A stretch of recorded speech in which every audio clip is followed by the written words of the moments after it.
हाँ जी, good evening. क्या पढ़ा था लास्ट क्लास में? अच्छा, कौन शुरू कर लिया था? चलो पुराना सुनाओ, देखिए थोड़ा। बताओ, गोहिल वंश की स्थापना कब हुई? किसने की थी? गोहिल ने की थी। ये जानकारी कौन सा अभिलेख देता? वो कब का है? कौन से राजा के टाइम का? और वो गोहिल का कौन सा वंशज था? कौन सी माता जी का मंदिर? कौन से उद्योग की जानकारी? कितनी ब्रांचेस थी? ये कौन से हिंदू थे? कहाँ कहाँ राज किए इन लोगों ने? प्रतापगढ़ और शाहपुरा। अच्छा, और मेवाड़ के पुराने नाम क्या क्या थे? पहला बड़ा राजा कौन था इनका? उसका वास्तव में नाम क्या था? कौन से ऋषि का शिष्य था? उनके आशीर्वाद से क्या जीता? कब जीता? किसको हरा के जीता? राजधानी कौन सी थी? मंदिर किसका बनवाया? खुद को किसका दीवान मानते? चित्तौड़ में किसका मंदिर बनवाया? आजकल क्या कहते हैं उसको? कौन सी धातु के सिक्के चलाए? कितना ग्रेन का था? मुस्लिम सेना को हराते हुए कहां तक गया? किसको हटाया? किसको बनाया? पाकिस्तान के कौन से शहर का नाम? सीवी वैद्य ने तुलना किससे की है? चार्ल्स मार्टेल कौन से देश का था? उपाधियां क्या क्या थी? राजगुरु और चकवे। अल्लट का एक और नाम क्या था? उसने दूसरी राजधानी कहां बनाई थी? वहां पे कौन सा मंदिर बनवाया था? कौन सी व्यवस्था शुरू की वहां? अमात्य किसको कहते हैं? अक्षपटली कौन होता है? संधि विग्रह कौन होता है? बंदीपति किसे कहते हैं? भिस्काधिराज किसे कहते हैं? और ये सब जानकारी कौन सी प्रशस्ति से मिलती है? और कौन सी व्यवस्था की जानकारी है इसमें? शक्ति कुमार का आठपुर अभिलेख के अनुसार उसकी माता कौन थी? हूण रानी कौन थी? उसने कौन सा गांव बसाया था? भूताला का युद्ध किस किस के बीच में हुआ? किसकी जीत हुई? उसके सेनापति कौन थे? इल्तुतमिश की लौटती हुई सेना ने क्या लूट लिया था? तो नई राजधानी कहां बनाई गई? 1248 में दिल्ली के कौन से सुल्तान को हराया? आहड़ को किससे मुक्त करवाया? कौन का था उसका शासनकाल? दशरथ शर्मा। मध्यकालीन मेवाड़ का क्या था? तेज सिंह की रानी का नाम क्या था? जैतल देवी ने कौन सा मंदिर बनवाया? कहां पे बनवाया? कौन सा ग्रंथ चित्रित किया गया? कब किया गया? कहां पे किया गया? किसके द्वारा किया गया? रतन सिंह का छोटा भाई कौन था? वो कहां चला गया था? कौन सी शाखा की स्थापना की? रानी का नाम क्या था? कहां की राजकुमारी थी? पिताजी का नाम क्या था? मम्मी का नाम क्या था? चंपावती। और पद्मावत बुक किसने लिखी थी? कहां पे बैठ के लिखी थी? कब लिखी थी? कौन सी भाषा में लिखी थी? अलाउद्दीन को उसके बारे में कौन बताता है?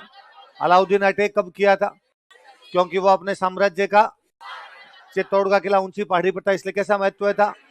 कौन से व्यापारिक मार्गों पर था? और किस राजा ने अलाउद्दीन से टैक्स ले लिया था? उस समय अलाउद्दीन कहां जा रहा था? अलाउद्दीन मेवाड़ की बढ़ती हुई शक्तियों को और रानी पद्मिनी की और अलाउद्दीन ने के टाइम में यहाँ पर कौन सा साका किया गया? उस पहले साके में किसने जोहर किया? कितनी महिलाओं के साथ? किसने केसरिया किया? क्या रतन सिंह के सेनापति कौन थे? अलाउद्दीन ने कब्जा कब किया? कितने लोग कटवा दिए थे? किसको सौंप दिया था? नाम बदल के क्या कर दिया? कौन सी दरगाह के अभिलेख में? कौन सी नदी पर पुल बनवाया? और क्या बनवाया?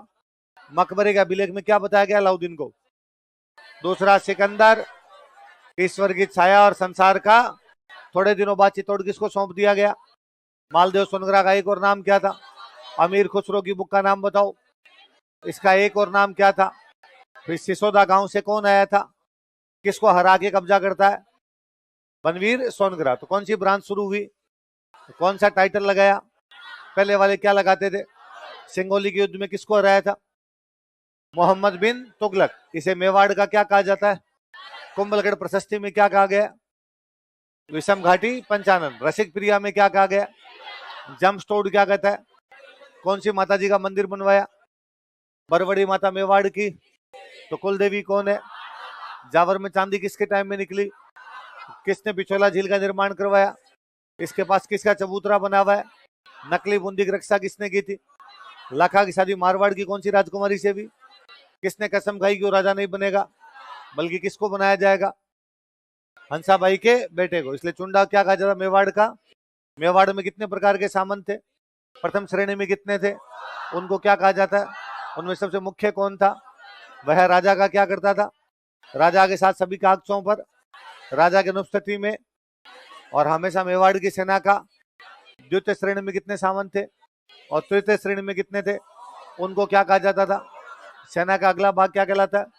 सेना का पिछला भाग क्या कहलाता है? चुंडा को कौन सा ठिकाना दिया गया था? सलूम्बर दिया गया था। मोकल के पिताजी का नाम क्या था?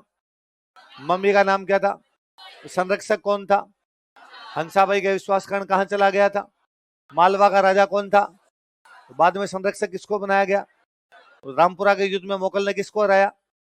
फिरोज खान कहां का राजा था? और बाद में गुजरात के कौन से राजा ने अटैक किया? कब किया था? मोकल कौन सी जगह पे रोकने के लिए गया था? वहां पर किसने मार दिया था? बाद में अहमद शाह का सामना किसने किया था? मोकल ने कौन से मंदिर का पुनर्निर्माण करवाया? यह मंदिर बनवाया किसने था? वो कहां का राजा था? पहले इस मंदिर को क्या कहते थे? चित्तौड़ में कौन सा मंदिर और बनवाया था? द्वारिकानाथ मंदिर के साथ और क्या बनवाया? कौन से मंदिर का परकोटा बनवाया? कौन सा तालाब बनवाया? कौन सी बावड़ी बनवाई? इसके अभिलेख में कहां से कहां तक के राजा है? अमीर से लेकर कुंभा के पिताजी का नाम क्या था? मम्मी का नाम क्या था? संरक्षक कौन था? और किसको मार के पिता की हत्या का बदला लिया? यह जानकारी हमें कहां से मिलती है? किससे? पदरान। तो किसका प्रभाव बढ़ गया था? रणमल ने किसको मरवा दिया था? वो किनका नेता था? इतनी बातें बड़ी। देखो मैंने शायद पूछना शुरू किया था 5:19 पे, अभी वे 5:25, मतलब कितने मिनट में? 6। पढ़ते हुए कितने दिन हो गए? 4। तो पहले दिन तो मान लो अपने बातें की थी, पढ़े नहीं थे ना। 3 दिन तो हो गए, मतलब 3 दिन का रिवीजन कितने मिनट में हो सकता है? 6। वो तब जब एक बार मैं बोलूं एक बार आप बोलो। यदि आप अकेले अकेले करो तो 3 दिन का रिवीजन कितने मिनट में? 3, मतलब 1 दिन का। कितना सिंपल सा काम है। चलो दो माइक दो इनको। तो कल भी पूछ रहा था ना क्वेश्चन, ये तो क्या क्वेश्चन रहते हैं तेरे दिमाग में? मैंने नहीं पूछा सर कल। नहीं आपका नहीं, आगे सर मेरे 2-3 क्वेश्चन थे। 3 एक साथ पूछ ले अब। तो हमारे पास एक सम्माननीय पात्र है महारानी पद्मिनी जी। हाँ। तो क्वेश्चन ये आ जाए कि उनकी ऐतिहासिकता सिद्ध कीजिए। नहीं आएगा। जो पद्मावत ग्रंथ है उसको। नहीं आएगा। और कोई? ओके। राणा अमीर ने चित्तौड़ में जो मंदिर बनवाया था वो अन्नपूर्णा माता का था या बरवड़ी माता? उसी को बरबड़ी माता को अन्नपूर्णा बोलते हैं। अनाज देने वाली माता अन्नपूर्णा। अन्नपूर्णा माता खूब सारी माता जी को कहते हैं। एक क्वेश्चन और था सर, गोहिल कौन थे? वो यहीं के थे या बाहर से आए थे जो यहाँ की संस्कृति? गोइल यहाँ के थे, बाहर से आए थे? बाहर से आए थे। बाहर से। हाँ। पर बाहर का मतलब क्या है? मतलब यही इधर आगरा साइड से कहीं से, क्योंकि आगरा में गोइल के 2000 चांदी के सिक्के मिले। कुछ अभिलेख कहते हैं गुजरात से आए थे, मतलब यही आसपास के। तो ये नहीं कि बहुत दूर से कोई विदेश से ही आ गए, ऐसा कुछ नहीं था। और एक क्वेश्चन था सर, वो रामपुरा का युद्ध हुआ था उसका कारण क्या था? साम्राज्य विस्तार। नागौर मुख्य अड्डा था, आगे बढ़ना उनको भी उधर से आगे बढ़ना। ठीक है चल। और पद्मिनी के बारे में आगे और पढ़ेंगे। वो पीछे हो रहा है उनको और दे दे माइक।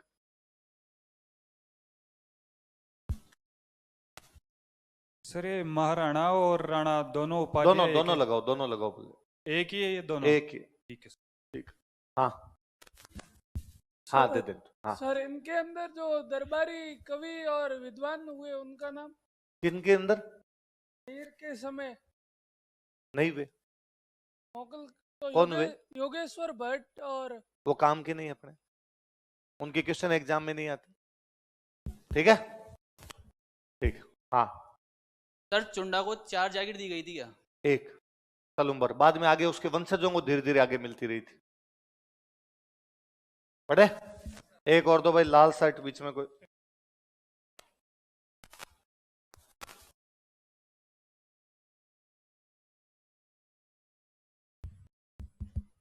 हेलो सर,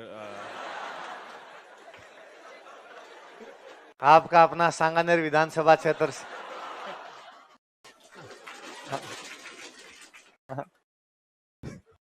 मांग लीजिए, वोट मांग लीजिए आप। हम दे देंगे आपको। क्या नाम आपका? सर सुरेश। हाँ सुरेश। हाँ तो सुरेश जी आप संघर्ष करो, हम आपके। चलो आप पूछ लो क्वेश्चन आप। Sir first of all thank you so much sir for this excitement and energy. चलो एंड सर मेरा थोड़ा क्वेश्चन हास्यास्पद है।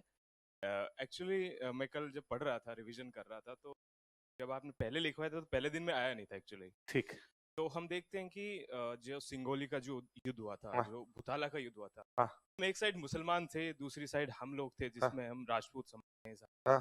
तो जब मैंने पहला दूसरा पेज पढ़ा, उसमें शुरुआत में लिखा हुआ था कि बप्पा रावल ने मान मौर्य को हराया था, उसके बाद चित्तौड़ पे अधिकार किया था, उसके बाद चित्तौड़ पे अधिकार अधिकार। कर लिया था। तो मुझे वहां पे ये समझ में नहीं आ रहा है कि मैं प्राउड किस पे करूं, उस शुरुआत वाली लाइन पे। मतलब मान मौर्य, जिस इंडियन हिस्ट्री को हम पढ़ते हैं, मौर्य डायनेस्टी को हम पढ़ते हैं, तो वो भी हम बहुत ज्यादा अरे बापा proud रावल का moment से- मामा था ये, मान मौर्य कोई नहीं था, मामा जी को हटा दिया उसने अच्छा। इसमें। और हिस्ट्री प्राउड करने की वो कोई चीज ही नहीं है, हिस्ट्री हिस्ट्री है, पढ़नी है। नहीं सर, काफी युद्ध हम देखते हैं तो हाँ? लाइक ज्यादातर जो बाहर के आक्रमणकारी लोग होते नहीं हैं भाई, उन्हीं के साथ में अपने होता है। यहाँ भी तो युद्ध होते थे भाई, राजा का काम ही अपने साम्राज्य का विस्तार करना है, तो यहाँ भी तो राजाओं के बीच में लड़ाई होती थी। भगवान कृष्ण ने कंस को मार ही दिया था, मामा ही था। हाँ, वो तो हमारे घर की लड़ाई है सर।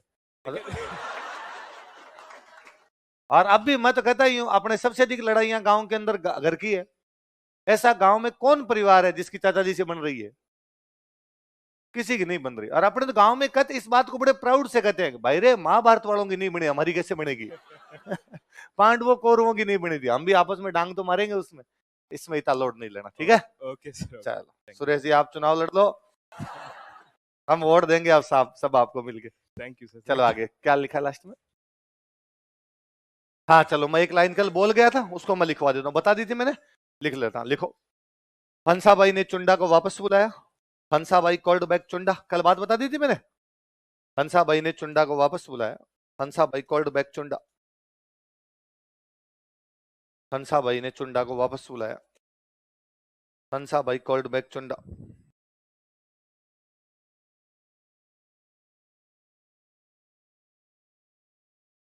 लाइन चेंज करके लिख लो। बहारमली की सहायता से रणमल को मार दिया गया था। बहारमली की सहायता से रणमल को मार दिया गया था। Ranmal was murdered with help of Baharmali. Baharmali की सहायता से रणमल को मार दिया गया था। Ranmal was murdered with help of Baharmali. Baharmali की सहायता से रणमल को मार दिया गया था। जब चित्तौड़ के किले में रणमल को मार रहे थे, तो रणमल का सबसे बड़ा बेटा था, बेटे का नाम था जोधा। क्या नाम था? देखो मैंने कल भी एक बात बोली थी बीच में, दी आपने किसी ने ध्यान दिया हो, कि जब रणमल वहां पे था तो रणमल के भाई बेटे सब के सब लोग ही वहां पर थे, तो भाई बेटे जीते थे। ये चित्तौड़ के किले के नीचे रहा करते थे। रणमल चित्तौड़ के किले के अंदर है, ये लोग नीचे। उस दिन चुंडा के इनका ये था कि रणमल को तो मार ही दिया किले के अंदर, अब रणमल के परिवार के जीते लोग सबको मार देते हैं, क्योंकि दो गुट बने हुए थे, सिसोदियों का गुट और राठौड़ों का गुट, तो सारे राठौड़ों को ही मार दो, एक साथ पंगा ही खत्म हो इनका। तो वो ऊपर से वहां रणमल को मारने के बाद वो है कि अब नीचे चलते हैं, जोधान जोधा के अंकल जोधा के भाई वो एक साथ बैठे, एक साथ मार देते हैं। जोधान उस टाइम शाम का टाइम था, ये कोई म्यूजिक सुन रहे थे, तो वो जो म्यूजिशियन था उस बेचारे को ये पता चल गया कि रणमल जी को मार दिया, और अब किसको मारने के लिए आ रहे हैं? जोधा। जोधा को बड़ा बेटा, इसको तो पक्का ही मारेंगे वो। तो वो जब नीचे आ रहे थे उसको पता चला इस बात का, तो उसने, वो म्यूजिशियन ने म्यूजिक बजाते बजाते बीच में एक लाइन बोली कि जोधा भाग सके तो भाग, थारो रणमल मरी हो जाए। कि जोधा भाग सकता है तो भाग जा, तुम्हारा रणमल तो मर गया। जोधा ने बाकी भाइयों ने चप्पलें हाथ में ली, ठेठ बीकानेर के पास में गांव पड़ता है काउनी। कौन सा गांव है? काउनी बीकानेर के पास में पड़ता है। वहां जाके वापस पीछे मुड़ के देखा, कहा तो नहीं रहा कोई पीछे। तो जोधा ने कहा जाके शरण ली थी काउनी। चुंडा ने कहा पीछा करो इनका, पर भाई साहब जोधा के भाई इनको दिखाई नहीं दिए। मौत पीछे आती हो तो आदमी के पग नहीं मंडते भाई साहब। चुंडा ने कई दूर पीछा किया सिसोदियों ने, फिर उनको लगा मरने दो, जाने दो, इनकी राजधानी भी कब्जा किया जाए। ये राठौड़ कहाँ के थे? मारवाड़ के। मारवाड़ की राजधानी हुआ करती मंडोर। कौन सी थी? तो ये लोग कहां पर कब्जा कर लेते हैं? मंडोर। कुल मिला के पहले राठौड़ों के पास में खुद की राजधानी थी मंडोर, और मेवाड़ में दादागिरी चल रही थी। अब मेवाड़ की दादागिरी गई वो तो गई, साथ में क्या निकल गया? मंडोर। लिख लो, लिख लो। रणमल के बेटे जोधा ने, रणमल से सन जोधा, रणमल के बेटे जोधा ने, रणमल से सन जोधा, रणमल के बेटे जोधा ने काउनी नामक गांव में शरण ली। काउनी बीकानेर में पड़ता है। काउनी नामक गांव में शरण ली, took shelter at village named Kauni. Kauni नामक गांव में शरण ली, टुक काउ है, कहां के हो? काउनी तो है फिर। किताब में कहानी लिखा आता है, कहानी किताबों वाले कहानी लिख देते, तू बीकानेर की फिर तो तेरे को पूछना नहीं चाहिए। काउनी नामक गांव में शरण ली, टुक शेल्टर विलेज नेम्ड काउनी। कौन से गांव में शरण ली? काउनी नाम गांव। अब भाई उसके बाद में लाइन चेंज कर लीजिए। चुंडा ने राठौड़ों की राजधानी मंडोर पर अधिकार कर लिया। Chunda captured Rathores capital Mandore.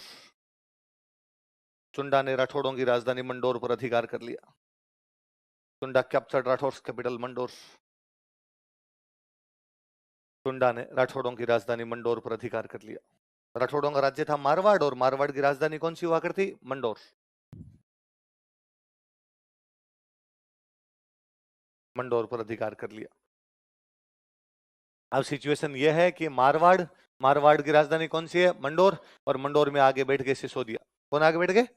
सिसोदिया। और राठौड़ों को यहां से निकाल दिया भाई, राठौड़ बाहर है। अब जोधा अपनी सेना बनाए बाहर से, मंडोर पर अटैक करे, सिसोदिया कूट काट दे, वापस चला जाए। थोड़े दिनों बाद सेना वेना थोड़ी और इकट्ठी करके लाए, भाई भाई वापस हमला करे, कुछ लोग मर जाए, वापस चले जाए। ऐसे करते करते 15 साल बीत गए। कितने साल बीत गए? एक बार ऐसे किसी युद्ध के अंदर और जोधा घायल हुआ, बहुत भयंकर वाला, और घायल होने के बाद वापस जा रहा था। जब वापस जा रहा था तब रास्ते में प्यास लग गई।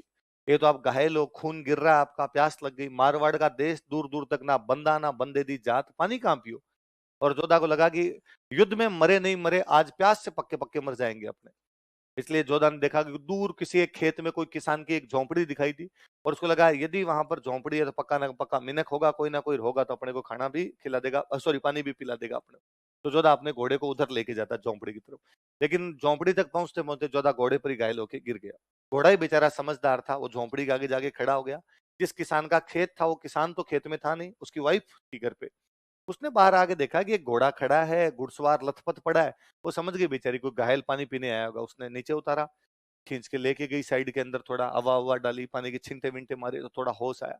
और उसने कहा पानी पिला, थोड़ी एनर्जी महसूस हुई। थैंक यू, मैं पानी पीने आपकी तरफ आ रहा था पर बेहोश हो गया पता नहीं कैसे। उसने कहा कोई नहीं, बैठ जा आराम से। बैठा का इधर थोड़ा बहुत पानी और पिया, थोड़ी एनर्जी महसूस हुई तो कहा ठीक है मैं चलता हूँ, आपने मेरी जान बचाई, बहुत अच्छा किया। उस महिला ने कहा भाई खाना खा के चले जाओ। और गांव का रिवाज अभी भी कहता है कि घर आया हुआ आदमी भूखा तो जाना। शहर वाले तो चालू है इस मामले में। ये तो पूछते हैं कि खा के आए हो जाके खाओगे, या तो खा के आए हो या जा खाओ। गांव वाले अभी तक है कि नहीं भाई खाना तो खिलाई देते हैं। जोधा और फिर ना गांव वालों ने कई टेक्निक दीदी शानदार बना रखी है, और गांव वालों ने खुद नहीं बना रखा है। यदि कोई खाने का पूछे तो मना नहीं करना है। अन्न को मना करना, यदि आपने अन्न को मना कर दिया फिर पूरे दिन खाना मिलेगा। ये तरीका ही था कि जहां मिले वहां झपट्टा मार लो, वैसा रुकना अपने नहीं है। तो जोधा ने कहा "हाँ, खा लूंगा"। तो उस महिला ने बेचारी ने खींचड़ा बनाया। खींचड़ा समझते हो? खींचड़ा खींचड़ी नहीं, खींचड़ी तो होती है बीमारों के, है ना, खींचड़ा थोड़ा सा अलग हो जाता है। तो खींचड़ा बनाया, थाली में खींचड़ा डाल के बीचों बीच खूब सारा घी डाला। गांव में घी की वैसे कमी नहीं। अब जोधा को इतने साल भटकते हुए हो गए, घी देखे हुए कई दिन हो गए थे, संघर्ष के दिनों में कहाँ घी मिले भाई साहब। और तो घी देखते बीच में हाथ मारा, बीच में हाथ मारते हाथ जल गए। हाथ जल गए तो वो महिला पास में बैठी थी, उसने कहा तुम जोधा की तरह मूर्ख है। और जोधा के कान खड़े हुए। जोधा ने कहा माई तेरे को क्या पता जोधा मूर्ख है। उसने कहा मूर्ख ही है, हर बार बीचों बीच हमला करता है मंडोर पर और हार के वापस भाग जाता है। तो माई उसको क्या करना चाहिए? साइड साइड से गांव जीतने चाहिए। 2 गांव जीते, 4 गांव जीते, धीरे धीरे करता करता मंडोर पर आए, फिर जीत ले। बीचों बीच हमला करेगा, बीच में सिसोदिया सबसे अधिक बेटा, यहाँ कैसे जीत सकता है? और उसने कहा तू छोड़, तू क्यों पूछ रहा है, तेरे को तो खींचड़ा ही नहीं खाना था, साइड साइड से खा। साइड से खाएगा तो बीच में घी तक पहुंचेगा। जोधा ने वहां से 2 शिक्षाएं ग्रहण की कि मंडोर कैसे जीतना है और खिचड़ा कैसे।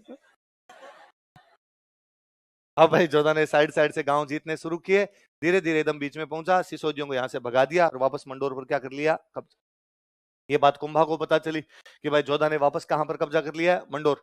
कुंभा उधर सेना की तैयारी कर रहा है, तो जोधा ने अपनी बुआ के पास मैसेज किया, हंसा भाई बुआ लगते हैं, और कहा बुआ जी पहली बात तो मेरी कोई गलती नहीं थी, गलती जो भी रही होगी पापा की रही होगी, आपके साथ जो भी दुश्मनी रही है, और यदि हमारी भी गलती थी तो 15 साल भुगत लिए, अब हमने कब्जा कर लिया है, और अब यदि कुंभा आएगा तो भी हम कब्जा छोड़ने वाले नहीं है। पर ये लड़ाई कितने साल तक चलानी है? जो होना था वो तो हो गया, अब इस लड़ाई को बंद करो। हंसा भाई भी समझ गई, उसने अपने पोते को कहा कि भाई अब जो भी है उसको लड़ाई झगड़े को बंद कर दो। तो कुंभा और जोधा आपस में संधि कर लेते हैं, आंवड़ बांवड़ की संधि। कौन सी कर लेते हैं? लिख लो, आंवड़ बांवड़ की संधि। आप लिखो, मैं समझा दूंगा।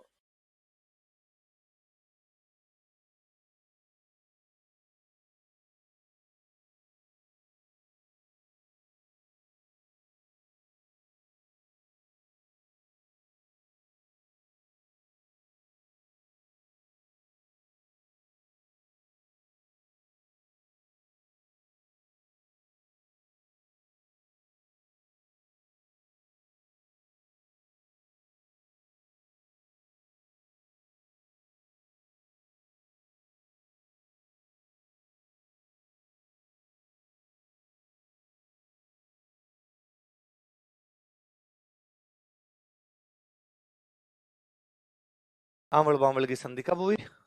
1453। किस किस के बीच में? संधि में एक आ गया भाई। इतने दिन तक कुंभा कहां का राजा? मेवाड़। और कब्जा कहां करेगा उसने? मारवाड़। लेकिन अब कहा भाई मारवाड़ दे दिया जाए जोधा को और मेवाड़ किसका रह जाए? कुंभा का। तो अब ये बाउंड्री कहां बनाई जाए? तो ये कहा गया कि जहां तक हरियाली है वहां तक तो मेवाड़, और जहां से रेगिस्तान शुरू हो जाता है वो क्या है? मारवाड़। तो मेवाड़ में एक हरे रंग की झाड़ी होती है, उस झाड़ी को बोलते हैं आंवल। क्या बोलते हैं? झाड़ी नुमा छोटी झाड़ी होती है, बुश होती है छोटी, उसको क्या बोलते हैं? आंवल।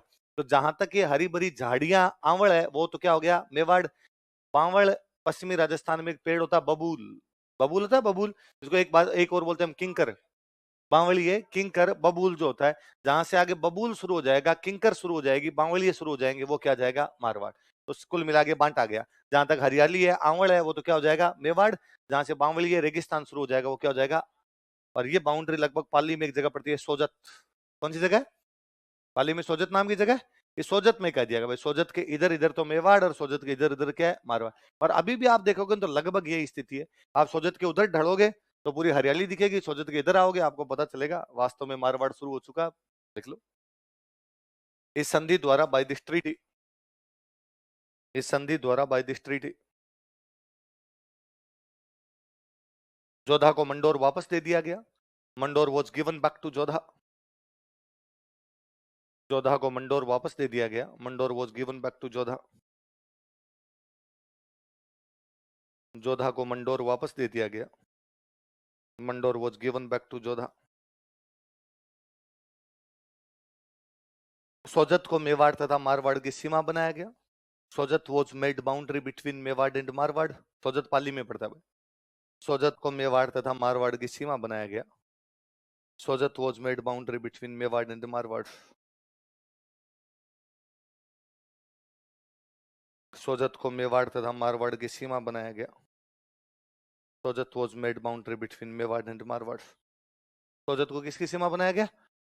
फिर है ना, राजाओं में जब लंबे टाइम तक लड़ाइयां चलती ना, मैंने बताया 15 साल की लड़ाई के बाद में संधि हुई थी, तो रिश्तेदारियां कर लिया करते। तो कुंभा का एक बेटा, उसका नाम है रायमल। क्या नाम है? इसकी शादी जोधा की बेटी के साथ कर दी गई। जोधा की बेटी का नाम था श्रृंगार कंवर। क्या नाम था? कहा भाई एक बार वापस रिश्तेदारियां कर लो।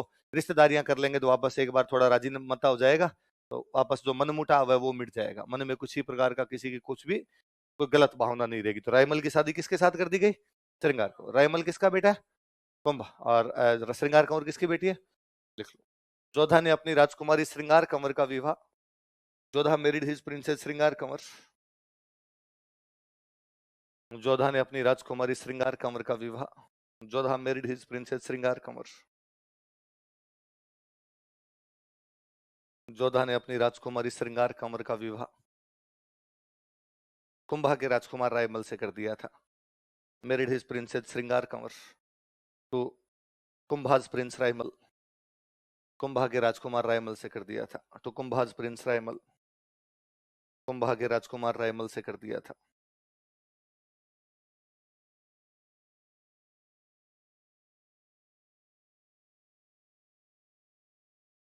कुंभा के कौन से राजकुमार से? रायमल। कौन सी राजकुमारी का? श्रृंगार कंवर। श्रृंगार कंवर किसकी राजकुमारी?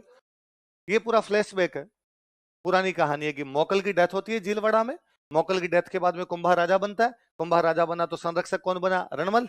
रणमल ने किसको मार दिया? राघवदेव। तो रणमल को मारने के लिए वापस कौन आया? चुंडा। रणमल को मार दिया गया, जोधा वहां से निकल गया, फिर जोधा वापस कैसे लेता, कैसे संधि हुई, पूरा वही कहानी है, वहीं से सूत्र पकड़ के चल रहे हैं। मैंने आपको एक बात बताई थी कि चाचा और मेरा और महपा पंवार मोकल को मारने के बाद में मालवा भाग गए थे, और मालवा का राजा था महमूद खिलजी। कौन था? महमूद खिलजी राजा हुआ करता। तो महमूद खिलजी को और रणमल ने समाचार भी भेजा था कि भाई हमारे 3 बंदे तेरे एरिया में घूम रहे हैं, दे दे, पर उसने देने से क्या कर दिया था? मना। बाद में इनके बीच में लड़ाई हुई। इनके बीच लड़ाई हुई मालवा मध्य प्रदेश में, तो वहीं मालवा की तरफ मध्य प्रदेश में एक जगह है सारंगपुर। कौन सी जगह? लिखो, सारंगपुर का युद्ध, बैटल ऑफ सारंगपुर।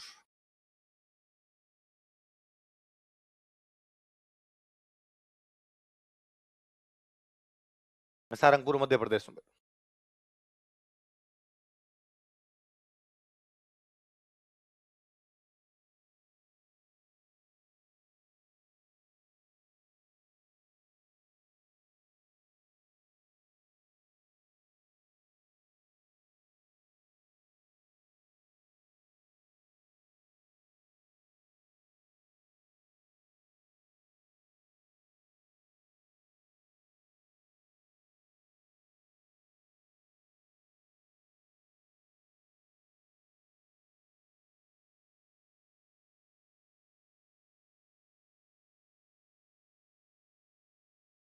किस किसके बीच में हो रहा है बताओ देखे।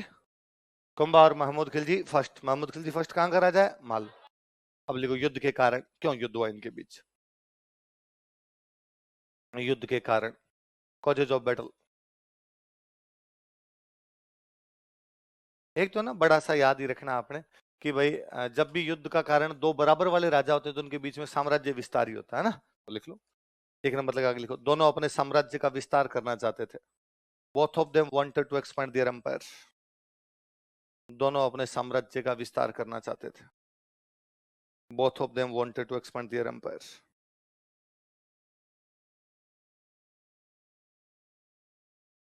दोनों अपने साम्राज्य का विस्तार करना चाहते थे। Both of them wanted to expand their empire. एक हमने पढ़ाई था कि चाचा मेरा मैं पपवार मार के कहां भाग गए थे? मालवा।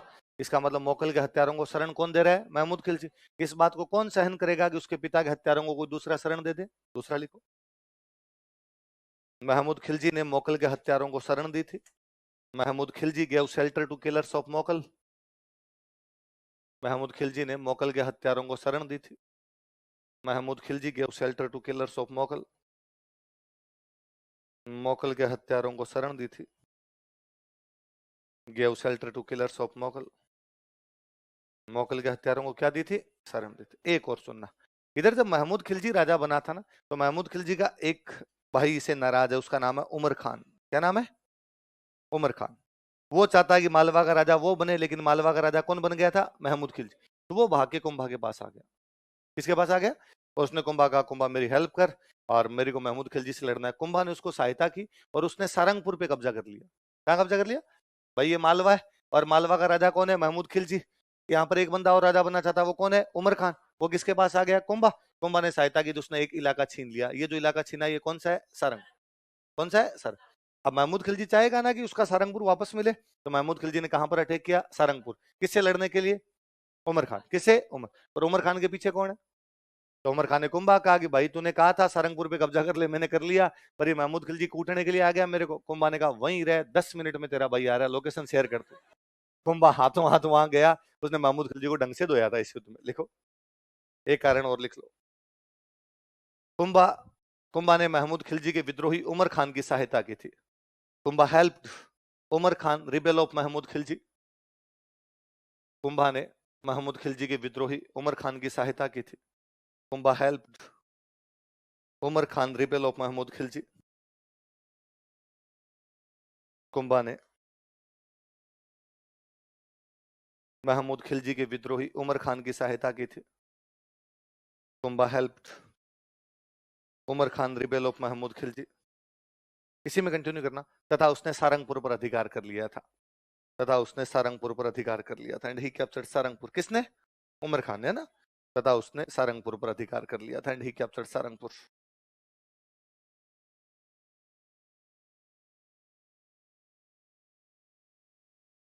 एक कारण तो यह है कि दोनों अपने साम्राज्य का विस्तार करना चाहते। एक यह है कि महमूद खिलजी ने मोकल के हत्यारों को शरण दे दी और कुंभा ने महमूद खिलजी के विद्रोही उमर खान की क्या कर दी? सहायता कर दी। और उमर खान ने कहां पर कब्जा कर लिया?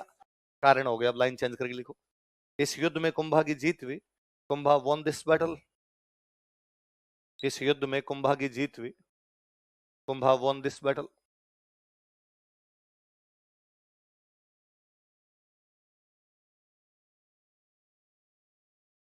तथा इस जीत की याद में and in memory of this victory.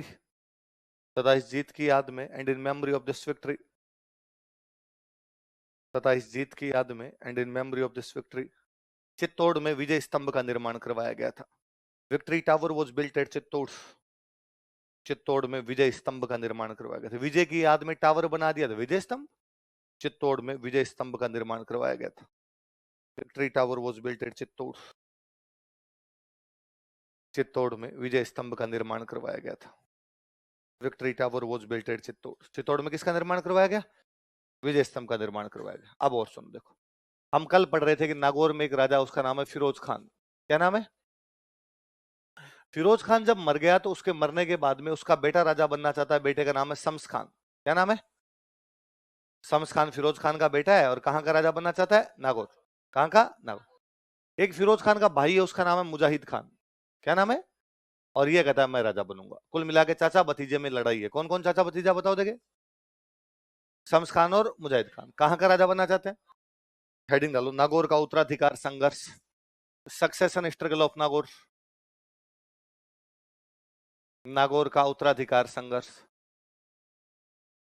Succession struggle of Nagaur.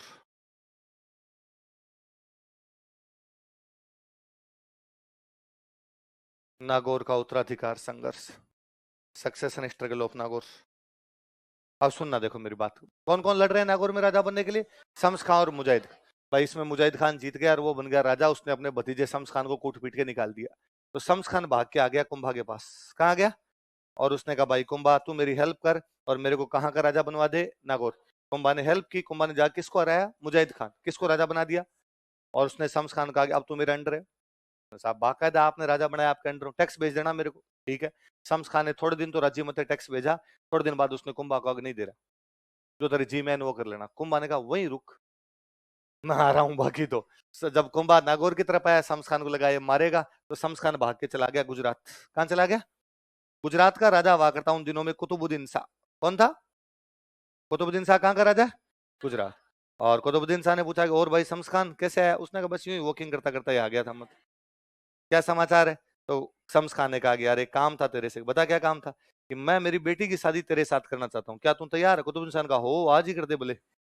तो शम्स खान ने अपनी बेटी का ब्याह किससे किया? कुतुबुद्दीन शाह। कुतुबुद्दीन शाह कहाँ का राजा है?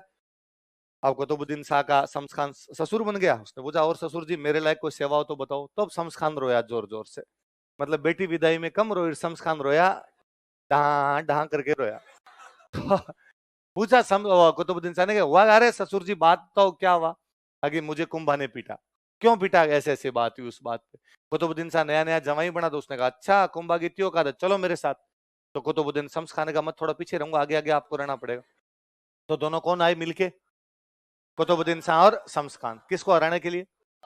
कुंभा। दोनों को पीटा। तो इस बार ससुर जमाई दोनों साइड में मुंह कर करके चले एक दूसरे की तरफ। तो कहते बेइज्जती होगी ना एक दूसरे के सामने। लिखो,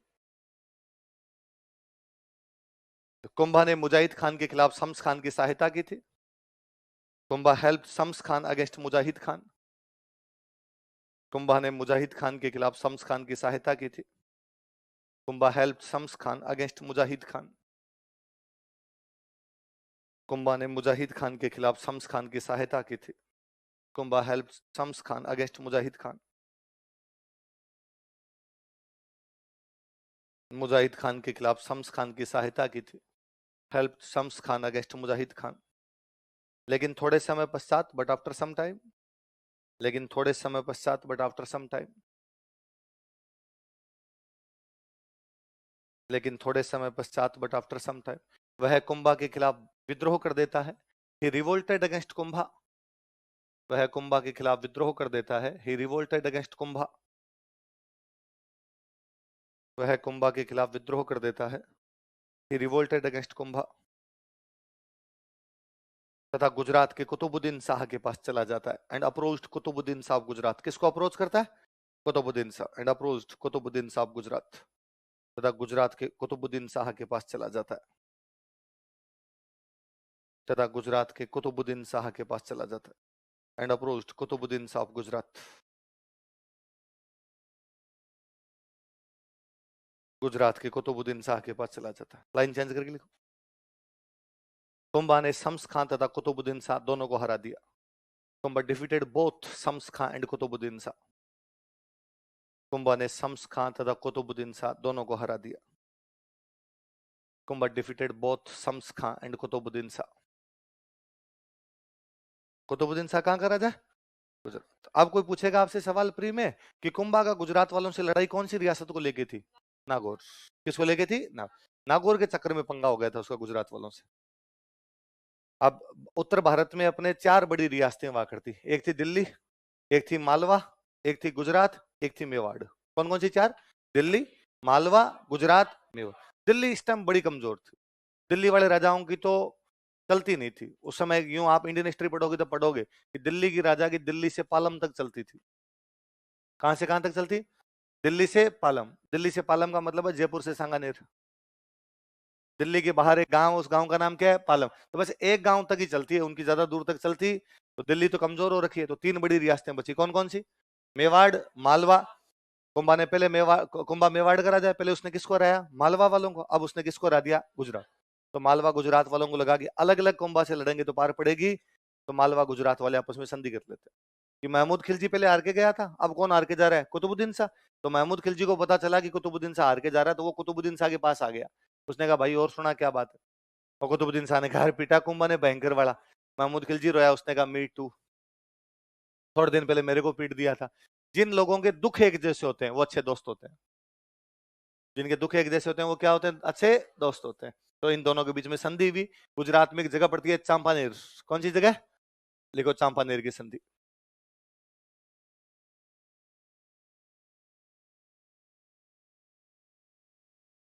ट्रीटी ऑफ चांपानेर।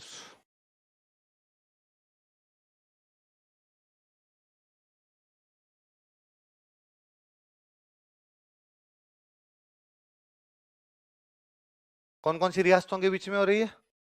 मालवा और गुजरात। मालवा का राजा कौन है? महमूद खिलजी फर्स्ट। कौन है?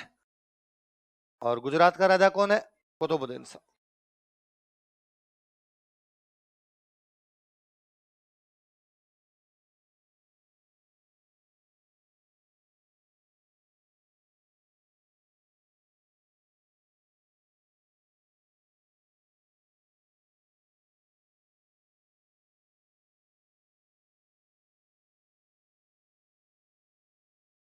कौन सी संधि भी बताओ देखिए?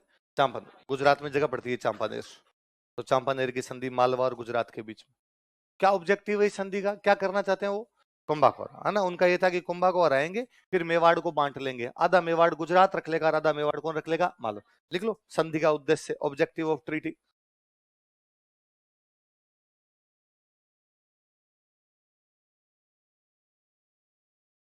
संधि का उद्देश्य, ऑब्जेक्टिव ऑफ ट्रीटी। कुंभा को हराकर मेवाड़ का विभाजन करना चाहते थे। They wanted to divide Mewar by defeating Kumbha. Kumbha को हराकर मेवाड़ का विभाजन करना चाहते थे। They wanted to divide Mewar by defeating Kumbha. Kumbha को हराकर मेवाड़ का विभाजन करना चाहते थे। They wanted to divide Mewar by defeating Kumbha. अब भाई दोनों मिल गया इस बार। इधर भीलवाड़ा में एक जगह पड़ती है बदनौर। कौन सी जगह? लिखो, बदनौर का युद्ध।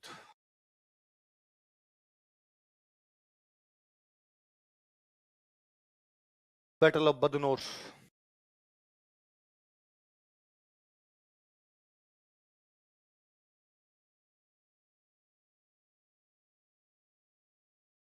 बदनौर का युद्ध। दोनों की मिली जुली सेनाएं आई, कुंभा ने दोनों को एक साथ कूट दिया इस बार। लिखो, कुंभा ने मालवा तथा गुजरात की संयुक्त सेना को हराया। Kumbha defeated joint military of Malwa and Gujarat. Kumbha ने मालवा तथा गुजरात की संयुक्त सेना को हराया।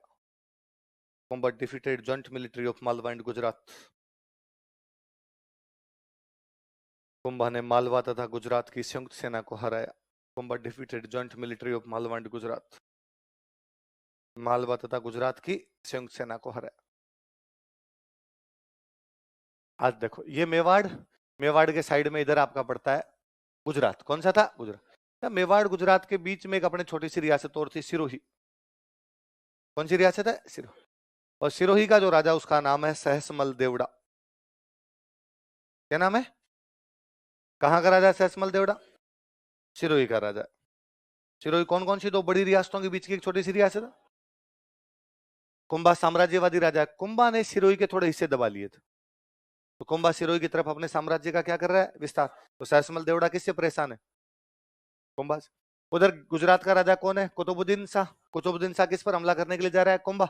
उसने सहसमल देवड़ा से पूछा कि सहसमल देवड़ा, मैं कुंभा से लड़ने के लिए जा रहा हूं, तू बता मेरा साथ देगा, कुंभा का साथ देगा? सहसमल देवड़ा ने दिमाग लगाया, यार कुंभा वैसे ही अपने पर आक्रमण करता रहता है, तो अपने किसका साथ दे देना चाहिए? सहसमल देवड़ा, सॉरी इसका, कुतुबुद्दीन शाह का। क्योंकि यदि अपने कुतुबुद्दीन शाह का साथ देंगे तो इस बार कुतुबुद्दीन शाह और महमूद खिलजी मिलकर कुंभा को तो मार देंगे, तो कुंभा वाला खतरा तो समाप्त हो जाएगा। पर जो छोटी रियासतें होती है उनको दोनों तरफ से डर लगता है, भाई इधर से कुंभा आ रहा है तो इधर से कुतुबुद्दीन शाह भी तो आ सकता है। पर कुतुबुद्दीन शाह की अपने सहायता करेंगे तो ये अपने क्या बन जाएगा? दोस्त। एक साइड वाला दोस्त बन जाएगा, एक साइड वाला क्या हो जाएगा? खत्म। तो अपने सेफ रह जाएंगे बीच में। तो उसने किसका साथ दिया? कुतुबुद्दीन शाह। पर कुतुबुद्दीन शाह तो खुद ही हार गया। जब कुतुबुद्दीन शाह हार के चला गया तो कुंभा ने पूछा कि अरे वो इस बार कुतुबुद्दीन शाह उधर से आ रहा था, बीच में चाय नाश्ते का प्रबंध किसने किया था रे? पता चला साहब सिरोही के कौन से राजा ने किया? कुंभा ने जाके इस बार किसको कूटा? देखो, कुंभा ने सिरोही के सहस्मल देवड़ा को भी हराया था। Kumbha also defeated Sahasmal Deora of Sirohi. Kumbha ने सिरोही के सहस्मल देवड़ा को भी हराया था। Kumbha also defeated Sahasmal Deora of Sirohi. Sirohi के सहस्मल देवड़ा को भी हराया था। Kumbha also defeated Sahasmal Deora of Sirohi. Sirohi के सहस्मल देवड़ा को भी हराया था। Also defeated Sahasmal Deora of Sirohi. ये कुंभा की राजनीतिक बातें हैं सारी। उसने किससे लड़ाई की थी, किसे जीता था, किससे हारा था, कौन उसके खिलाफ था, कौन संधियां कर रहा है, किससे वो संधियां कर रहा है, वही सारी बातें। राजा का एक पोर्शन होता है राजनीतिक, है क्या हो सकता है उसका? सांस्कृतिक। लिखो, सांस्कृतिक उपलब्धियां, कल्चरल अचीवमेंट्स।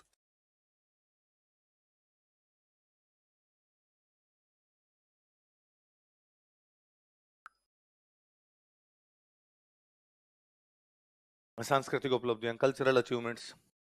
और याद रखने वाली बातें यही है। युद्ध बस पढ़ने पड़ते हैं, कि नहीं पढ़े तो अपने लगता है यार राजा पढ़ा, अपने पढ़ा ही नहीं। बाकी युद्धों के सवाल आने तो अब क्या हो चुके हैं, है ना। मेंस में जरूर कई बार काम आ सकता है कि कुंभा भी बड़ा सवाल आए तो अपने को दोनों बातें लिखनी पड़ती है, तो अपने वो सोच के पढ़ लेते हैं। बाकी राजाओं की हमेशा क्या महत्वपूर्ण ज्यादा होती है ना। और इसका तो मैं एक एग्जाम्पल दूं कि ट्रेंड चेंज होता है जी। आज के कई साल पहले, आज के 20-22 साल पहले की आप एनसीईआरटी की किताबें उठा के देखिए। उन एनसीईआरटी किताबों में मिलेगा कि अशोक अपने 99 भाइयों को मारकर राजा बना था। अशोक की एक रानी ये थी, उसका बेटा ये था, एक रानी ये थी, उसका बेटा ये था, एक रानी ये थी, उसके एक बेटा था, एक बेटी थी। मतलब ये भी नाम मिलते हैं। रानियां कौन कौन और उनके टाबर कौन कौन है, ये भी नाम दे रखे हैं। और ये भी लोग याद करते हैं, और ये भी एग्जाम के अंदर पूछे जाते हैं कि कौन सी रानी का कौन सा बेटा हुआ करता था। आप अभी नई एनसीईआरटी उठा के देखिए, पूरी किताब छान मारेंगे, राजा का नाम ही नहीं है। युद्ध छोड़िए, राजाओं के नाम नहीं है।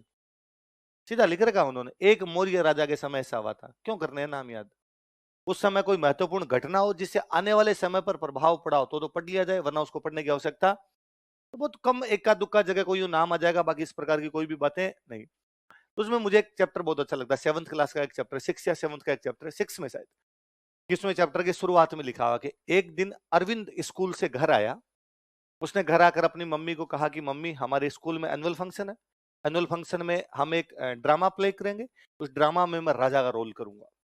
मम्मी बड़ी राजी हुई और मम्मी सोचने लगी कि जब मेरा अरविंद राजा बनकर मंच पर खड़ा होगा तो कड़कती हुई मूंछों और फड़कती हुई तलवार में कितना सुंदर लगेगा। तभी अरविंद ने मम्मी को लगभग झकझोरते हुए कहा कि मम्मी, जब मैं राजा बनूंगा तो मैं मंच पर कुर्सी पर बैठकर वीणा बजाऊंगा, इसलिए मम्मी मेरे साथ मार्केट चलो और मुझे क्या दिलवा के लाओ? वीणा। मम्मी सोच में पड़ गई कि आखिर ऐसा कौन राजा था जो उस समय वीणा बजाया करता था। आओ बच्चों, हमें तुम आज हम तुम्हें समुद्रगुप्त की कहानी सुनाएं। मतलब समुद्रगुप्त भारत का वो राजा था जिसने पूरे भारत पर कब्जा कर लिया था। फिर भी उसके बारे में सवाल ये है कि वो क्या बजाया करता था? तलवारों की टंकार हर किसी ने चलाई होगी, कोई वीणा की झनकार उत्पन्न करे, वो राजा कौन था? तमाम ऐसे राजा रहे होंगे जिन्होंने लड़ाइयां लड़ी, पर उन लड़ाइयों के बीच में किसी ने पेंटिंग को बढ़ावा दिया, किसी ने बुक्स लिखवाई थी, किसी ने वीणा बजाई थी, वो राजा ज्यादा महत्वपूर्ण है। और समुद्रगुप्त खुद भी इसको महत्वपूर्ण मानता है कि समुद्रगुप्त को कहा गया कि सिक्कों पर आपकी फोटो देनी है सर, कौन सी फोटो दे? उसने कहा वीणा लाओ। वो वीणा लेके बैठा, उसने कहा ये वाला पोज शाहरुख खान वाला जो है ना, मोहब्बतें वाला, ये दे दोगे तो ये थोड़ा ठीक रहेगा। तो उसके बाकायदा सिक्के हैं, आपसे क्वेश्चन पूछा जाएगा कि वीणा वादन प्रकार के सिक्के किसने चलाए थे? किसने चलाए थे? जैसे हम अपने भारत का एक राजा, पूरे भारत का राजा वीणा बजाता, वो राजा कौन था? समुद्रगुप्त। वैसे अपने राजस्थान का कोई राजा वीणा बजा रहा था तो वो कौन था? कुंभा की सांस्कृतिक उपलब्धियां महत्वपूर्ण हो गई अपने आप में। अच्छा, कल्चर में क्या क्या चीजें पढ़ सकते हैं हम? कल्चर में एक हो सकता है आर्किटेक्चर हो सकता है, कल्चर में बुक्स हो सकती है, कल्चर में पेंटिंग्स हो सकती है, कई अलग अलग बातें। हम पहले आर्किटेक्चर से शुरू करते हैं, तो लिखो स्थापत्य कला, आर्किटेक्चर, स्थापत्य कला।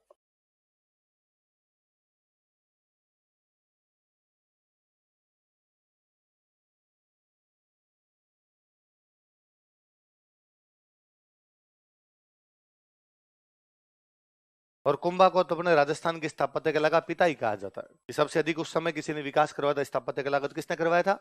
देख लो, कुंभा को राजस्थान की स्थापत्य कला का जनक कहा जाता है। Kumbha is known as father of architecture of Rajasthan. Kumbha को राजस्थान की स्थापत्य कला का जनक कहा जाता है। Kumbha is known as father of architecture of Rajasthan. Kumbha को राजस्थान की स्थापत्य कला का जनक कहा जाता है। Kumbha is known as father of architecture of Rajasthan.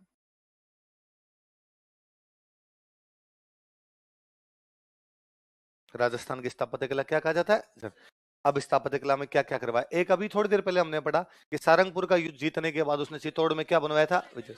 Heading डालिए, विजय स्तंभ, विक्ट्री टावर।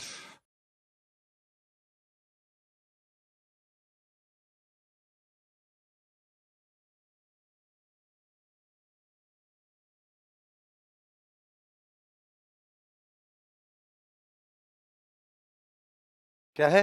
विजय स्तंभ। अब मेरी देखो एक बात सुनो, मैं आपसे पूछ लूंगा यार इसका नाम विजय स्तंभ क्यों है, तो आप क्या बताओगे मेरे को?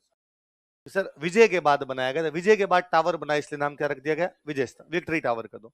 अच्छा, जब भी कोई राजा जीतता है, विक्ट्री प्राप्त करता है, तो क्या उसकी पॉपुलैरिटी कम होती है कि बढ़ जाती है? उसकी फेम, पॉपुलैरिटी इंक्रीज होगी। पॉपुलैरिटी के लिए एक हिंदी में वर्ड और होता है, उसको बोलते हैं हम कीर्ति। क्या बोलते हैं? इसलिए इस विजय स्तंभ का एक नाम और है, वो नाम क्या हो गया? क्या नाम हो गया? कीर्ति स्तंभ। तो आप इसे विजय स्तंभ भी कह सकते हैं, या आप इसको क्या कह सकते हैं? कीर्ति। कीर्ति का मतलब लोकप्रियता। विजय के बाद बनाया गया इसलिए विजय स्तंभ, लोकप्रियता बढ़ गई इसलिए क्या बोलते हैं? कीर्ति स्तंभ। और सुनो, कुंभा ने ये जो टावर बनवाया ये भगवान विष्णु को डेडिकेट किया। किसको डेडिकेट किया? इसलिए इसको बोलते हैं विष्णु ध्वज। क्या बोलते हैं? आप इस बात पर पुनः नोटिस कीजिए, मेवाड़ वाले खुद को एकलिंग जी का दीवान मानते थे। किसका दीवान मानते? एकलिंग जी मतलब शिव जी। लेकिन कुंभा विक्ट्री टावर बनवाता तो किसको डेडिकेट करता है? विष्णु। इसका मतलब कुंभा शिव और विष्णु में कोई भेदभाव, तो इस मामले में सहिष्णु है, टॉलरेट राजा। उसने कहा नहीं भाई, शिव जी भी अपने, विष्णु जी भी अपने। अपने है तो शिव जी के दीवान, फिर भी टावर बना रहे हैं तो किसको डेडिकेट कर देते हैं? विष्णु। भगवान विष्णु का वाहन क्या माना जाता है? गरुड़। कि भगवान विष्णु किस पर सवार है? गरुड़। तो इसमें गरुड़ की मूर्ति लगी हुई है, इसलिए इसका नाम पड़ गया गरुड़ ध्वज। क्या नाम पड़ गया? क्यों नाम है इसका गरुड़ ध्वज? क्योंकि गरुड़ की क्या लगी हुई है? मूर्ति। गरुड़ किसका वाहन है? क्या लगी हुई है गरुड़ की? और भाई साहब एक मूर्ति नहीं है, खूब सारी मूर्तियां मूर्तियां मूर्तियां इसमें। इसको देख के ये लगता है जैसे मूर्तियों का म्यूजियम है। क्या है? मूर्तियों का म्यूजियम हो, इतनी सारी मूर्तियां इसके अंदर। म्यूजियम के लिए अपने हिंदी में एक वर्ड होता है अजायब घर। क्या होता है? तो हम इसको क्या कह सकते हैं? मूर्तियों का अजायब घर या मूर्तियों का म्यूजियम कह सकते हैं। और मूर्तियां भी सब प्रकार की, भारत में जितनी प्रकार की मूर्तियां हो सकती है उन सब प्रकार की मूर्तियां यहाँ पर लगाई गई। तो जब खूब सारी कोई चीज होती है तब अपने उसको बोलते हैं एनसाइक्लोपीडिया। क्या बोलते हैं? अपना कोई दोस्त होता है, अपने दोस्त के पास में ज्ञान ज्यादा हो तो अपने कहते हैं यार ये तो क्या है अपने आप के अंदर ही? एनसाइक्लोपीडिया। वैसे उस समय जितनी मूर्तियां थी वो सारी की सारी वहां पर पड़ी है, इसलिए वो मूर्तियों का क्या है? एनसाइक्लोपीडिया। एनसाइक्लोपीडिया के लिए हिंदी में क्या वर्ड होता है? तो इस विजय स्तंभ को विजय के बाद बनाया गया इसलिए क्या बोलते हैं? लोकप्रियता बढ़ गई इसलिए, भगवान विष्णु को डेडिकेट है इसलिए, भगवान विष्णु का वाहन गरुड़ है इसलिए, मूर्तियां मूर्तियां लगी हुई इसलिए, सब प्रकार की मूर्तियां लगी हुई इसलिए। तो विजय स्तंभ के और क्या क्या नाम हो गए बताओ? विष्णु ध्वज, गरुड़ ध्वज, मूर्तियों का अजायब घर, भारतीय मूर्ति कला का। किसके नाम है सारे? लिख लो अन्य नाम।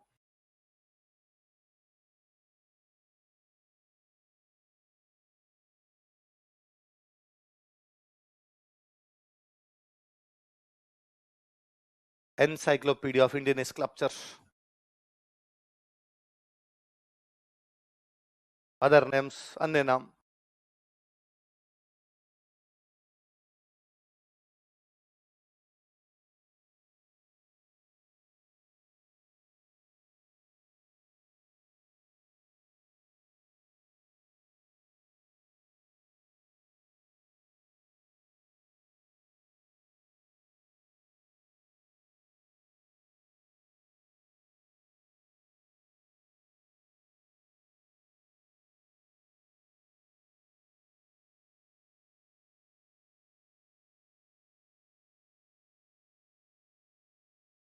क्या क्या नाम एक बार वापस बोल दो देखिए। विजय स्तंभ, कीर्ति स्तंभ, विष्णु ध्वज, गरुड़ ध्वज, मूर्तियों का अजायब घर, भारतीय मूर्ति कला का। अब कोई आपसे सवाल पूछेगा कुंभा ने सारंगपुर युद्ध में जीत के बाद विजय स्तंभ का निर्माण करवाया, वह कौन से देवता को समर्पित किया गया है? किसको डेडिकेट किया गया? विष्णु विष्णु भगवान को। अब और सुनो, इसकी जो हाइट है ना वो है 122 फीट। कितनी है? और इसकी जो विड्थ है ना वो है 30 फीट। ऊंचाई कितनी है? 122 फीट। चौड़ाई कितनी है? 30 फीट। लिख लो, ऊंचाई 122 फीट, हाइट 122 फीट, चौड़ाई 30 फीट। हाइट और विड्थ, ऊंचाई और चौड़ाई। ऊंचाई कितनी है? 122 फीट। चौड़ाई कितनी है? 30 फीट। किसकी? विजय स्तंभ। किसकी है? विजय स्तंभ। और सुनो देखो, ये 9 मंजिल का है। कितने मंजिल का है? आपने इसमें पढ़ा, इसमें मूर्तियां मूर्तियां लगी हुई है, इसलिए इसको क्या कहा जाता है? मूर्तियों का अजायब घर और भारतीय मूर्तिकला का विश्व। पर इसकी 8वीं मंजिल ऐसी है जिसमें कोई भी मूर्ति, तो कोई पूछे कौन सी मंजिल में मूर्ति नहीं है, तो कौन सी में? 8वीं। टोटल मंजिलें कितनी? इसकी जो 5वीं मंजिल है ना, उसमें इसके वास्तुकारों की मूर्तियां हैं। किसकी मूर्तियां? वास्तुकार समझ गए? आर्किटेक्ट जो इसको बनाने वाले थे। और इसके जो आर्किटेक्ट थे उनके नाम है जेता। जेता पिताजी का नाम था।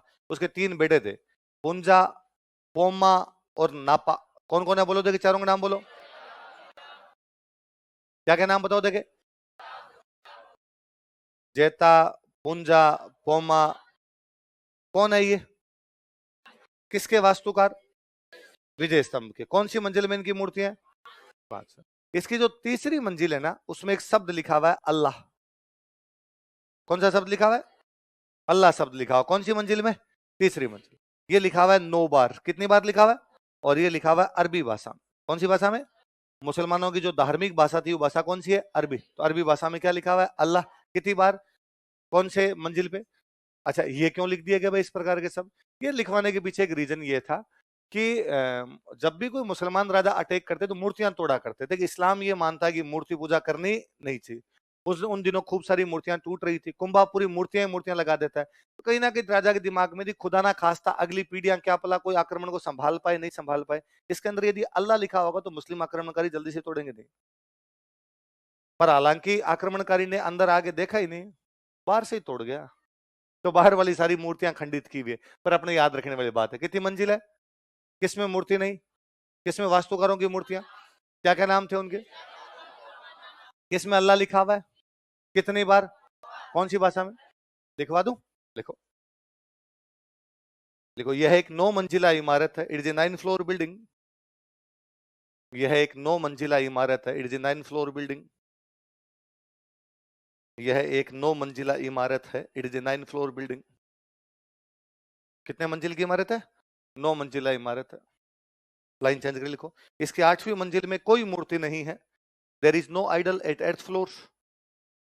इसकी 8वीं मंजिल में कोई मूर्ति नहीं है। There is no idol at eighth floor.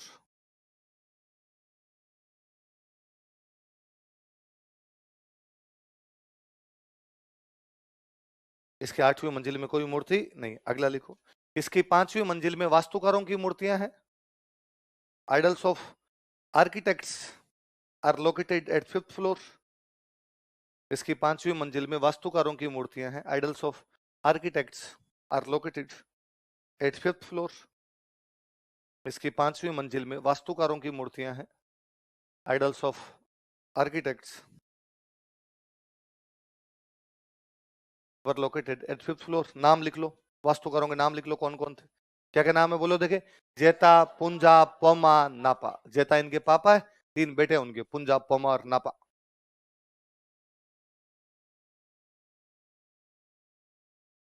क्या क्या नाम बताओ देखे। जेता, पुंजा, पोमा और नापा। क्या नाम है? जेता, पुंजा, पोमा और। फिर अगला लिखो। इसकी तीसरी मंजिल में 9 बार अरबी भाषा में अल्लाह शब्द लिखा गया है। Word Allah is engraved. इसकी तीसरी मंजिल में 9 बार अरबी भाषा में अल्लाह शब्द लिखा गया है। Word Allah is engraved 9 times in Arabic language at 3rd floor. Word Allah is engraved 9 times in Arabic language at 3rd floor. इसकी तीसरी मंजिल में 9 बार अरबी भाषा में अल्लाह शब्द लिखा गया है। Word Allah is engraved 9 times in Arabic language at 3rd floor. कौन से फ्लोर पे? तीसरे में। अच्छा देखो, हम जानते हैं कि जब भी कोई मंदिर, महल, माड़िया, दरगाह, मकबरा कुछ भी बनता है तो उनके बाहर क्या लगाए जाते हैं? अभिलेख। ऐसे अभिलेख जिनमें राजाओं की प्रशंसा होती है उनको क्या बोलते हैं? प्रशस्ति। तो यहाँ पर जो प्रशस्ति लगी उसका नाम है कीर्ति स्तंभ प्रशस्ति। क्या नाम है? सुनना, देखो फिर एक साथ लिख लेंगे अपने। कौन सी प्रशस्ति लगी हुई है? कीर्ति। 1460 ईस्वी की। कब की प्रशस्ति है? 1460 ईस्वी की। कौन सी प्रशस्ति है बताओ? कीर्ति स्तंभ प्रशस्ति, कीर्ति टावर यूलॉजी। ये दो बाप बेटे ने मिलकर लिखी। पापा का नाम था अत्रि भट्ट, क्या नाम था, और बेटे का नाम था आलिया भट्ट के पापा। आलिया भट्ट के पापा कौन है? तो अब कोई पूछे कीर्ति स्तंभ प्रशस्ति किस किसने लिखी थी, किस किसने लिखी थी बताओ? अत्रि भट्ट और महेश। लिख लो, कीर्ति स्तंभ प्रशस्ति के लेखक, राइटर्स ऑफ कीर्ति टावर यूलॉजी। कीर्ति स्तंभ प्रशस्ति के लेखक, राइटर्स ऑफ कीर्ति टावर यूलॉजी।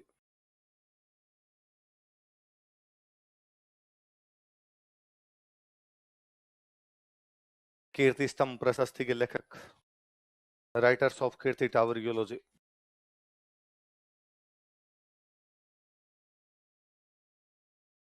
नाम लिख लो दोनों के, अत्रि भट्ट और महेश भट्ट। कौन कौन है बताओ देखिए? अत्रि भट्ट और महेश भट्ट। किसके लेखक है? कीर्ति स्तंभ प्रशस्ति का मतलब क्या था? ऐसे अभिलेख जिनमें राजाओं की क्या होती है? प्रशंसा। ऑब्वियस सी बात है, कुंभा की प्रशंसा होगी। क्या क्या प्रशंसा, इधर सुनना देखो। ये प्रशस्ति हमें ये बताती है कि कुंभा ने कौन कौन सा जीत दर्ज की थी, कुंभा ने कौन कौन सी किताबें लिखी थी, कुंभा ने कौन कौन सी बिल्डिंग्स बनवाई थी, और कुंभा ने क्या क्या उपाधियां धारण की थी। क्या क्या जानकारी है बताओ देखिए? कुंभा की विक्ट्री, कुंभा का लिटरेचर, कुंभा का कंस्ट्रक्शंस, और कुंभा की टाइटल्स। अब कोई पूछे कुंभा की विजय, साहित्य, निर्माणकारी उपाधियों की जानकारी कहां से मिलती है? मुझे आज एक बार सवाल पूछ लिया था, कुंभा के लेखन पर प्रकाश डालने वाले अभिलेख का नाम बताइए। कीर्ति स्तंभ प्रशस्ति। आगे बात समझे? लेखन, लेखन का मतलब क्या होगा? साहित्य, लिटरेचर, अभिलेख, प्रशस्ति, एक ही बात होगी। लिख लो, इस प्रशस्ति से दिस यूलॉजी, इस प्रशस्ति से दिस यूलॉजी, इस प्रशस्ति से दिस यूलॉजी कुंभा के विजय, साहित्य, निर्माण कार्य तथा उपाधियों की जानकारी मिलती है। Provides information about, this eulogy provides information about victory, literature, constructions and titles of Kumbha. Kumbha के विजय, कुंभा की विजय, साहित्य, निर्माण कार्य तथा उपाधियों की जानकारी मिलती है। Provides information about victory, literature, constructions and titles of Kumbha. This eulogy provides information about victory, literature, constructions and titles of Kumbha. क्या क्या चीजें पता चलती है कुंभा की? विजय, साहित्य, निर्माण कार्य, है ना। अब कोई आपसे पूछे कि कुंभा ने मालवा तथा गुजरात की संयुक्त सेना को हरा दिया था, ये जानकारी हमें कौन सी प्रशस्ति देती है? कौन सी देती है? कब की कीर्ति स्तंभ प्रशस्ति?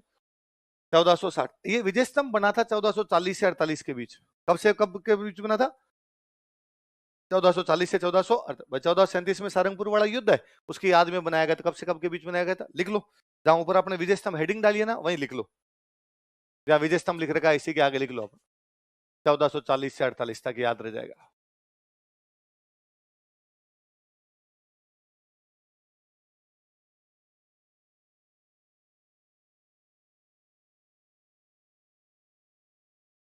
लिख लिया? चलूं बोले आगे? अब ये कुंभा बना के चला गया, हमने पढ़ लिया भाई कुंभा ने बनवाया इसको, इसके क्या क्या नाम थे, कितना ऊंचा, कितना लंबा, कितनी मंजिल, कौन सी मंजिल में क्या है, प्रशस्ति क्या बताती, सब सारी बातें पढ़ ली। कुंभा तो बना के चला गया। फिर एक बार बिजली गिर गई इसके ऊपर, तो इसके ऊपर वाली जो मंजिल थी वो खंडित हो गई। तो बाद में आगे चल के एक महाराणा बने थे, उनका नाम था स्वरूप सिंह। क्या नाम था? तो इसका पुनर्निर्माण किसने करवाया था? महाराणा स्वरूप सिंह। लिख लो। कालांतर में लेटर ऑन, कालांतर में लेटर ऑन महाराणा स्वरूप सिंह ने इसका पुनर्निर्माण करवाया था। महाराणा स्वरूप सिंह रिबिल्ट इट, महाराणा स्वरूप सिंह ने इसका पुनर्निर्माण करवाया था। महाराणा स्वरूप सिंह रिबिल्ट इट, महाराणा स्वरूप सिंह ने इसका पुनर्निर्माण करवाया था। Maharana Swaroop Singh rebuilt it.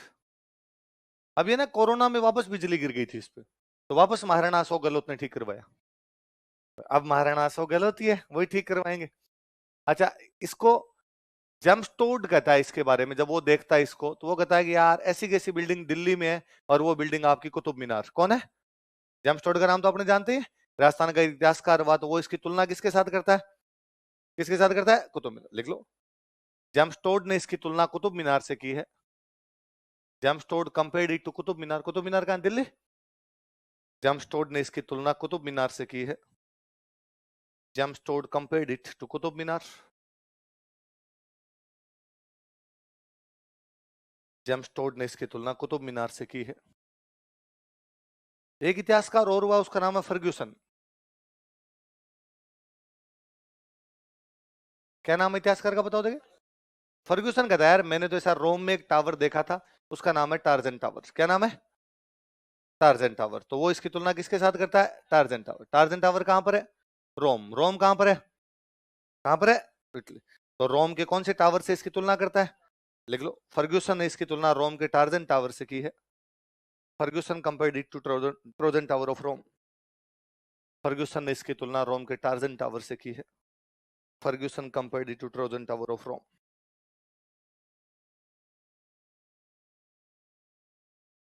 Fergusson ने इसकी तुलना रोम के टार्जन टावर से की है। तो जेम्स टोड इसकी तुलना किसके साथ करता है? कुतुब मीनार। फर्ग्यूसन इसकी तुलना किसके साथ करता है? टार्जन। कालांतर में अपना देश आजाद हो गया। 1949 की बात। कब की बात है? 19। और देश आजाद हो गया, राजस्थान अपना भारत के अंदर मिला दिया गया।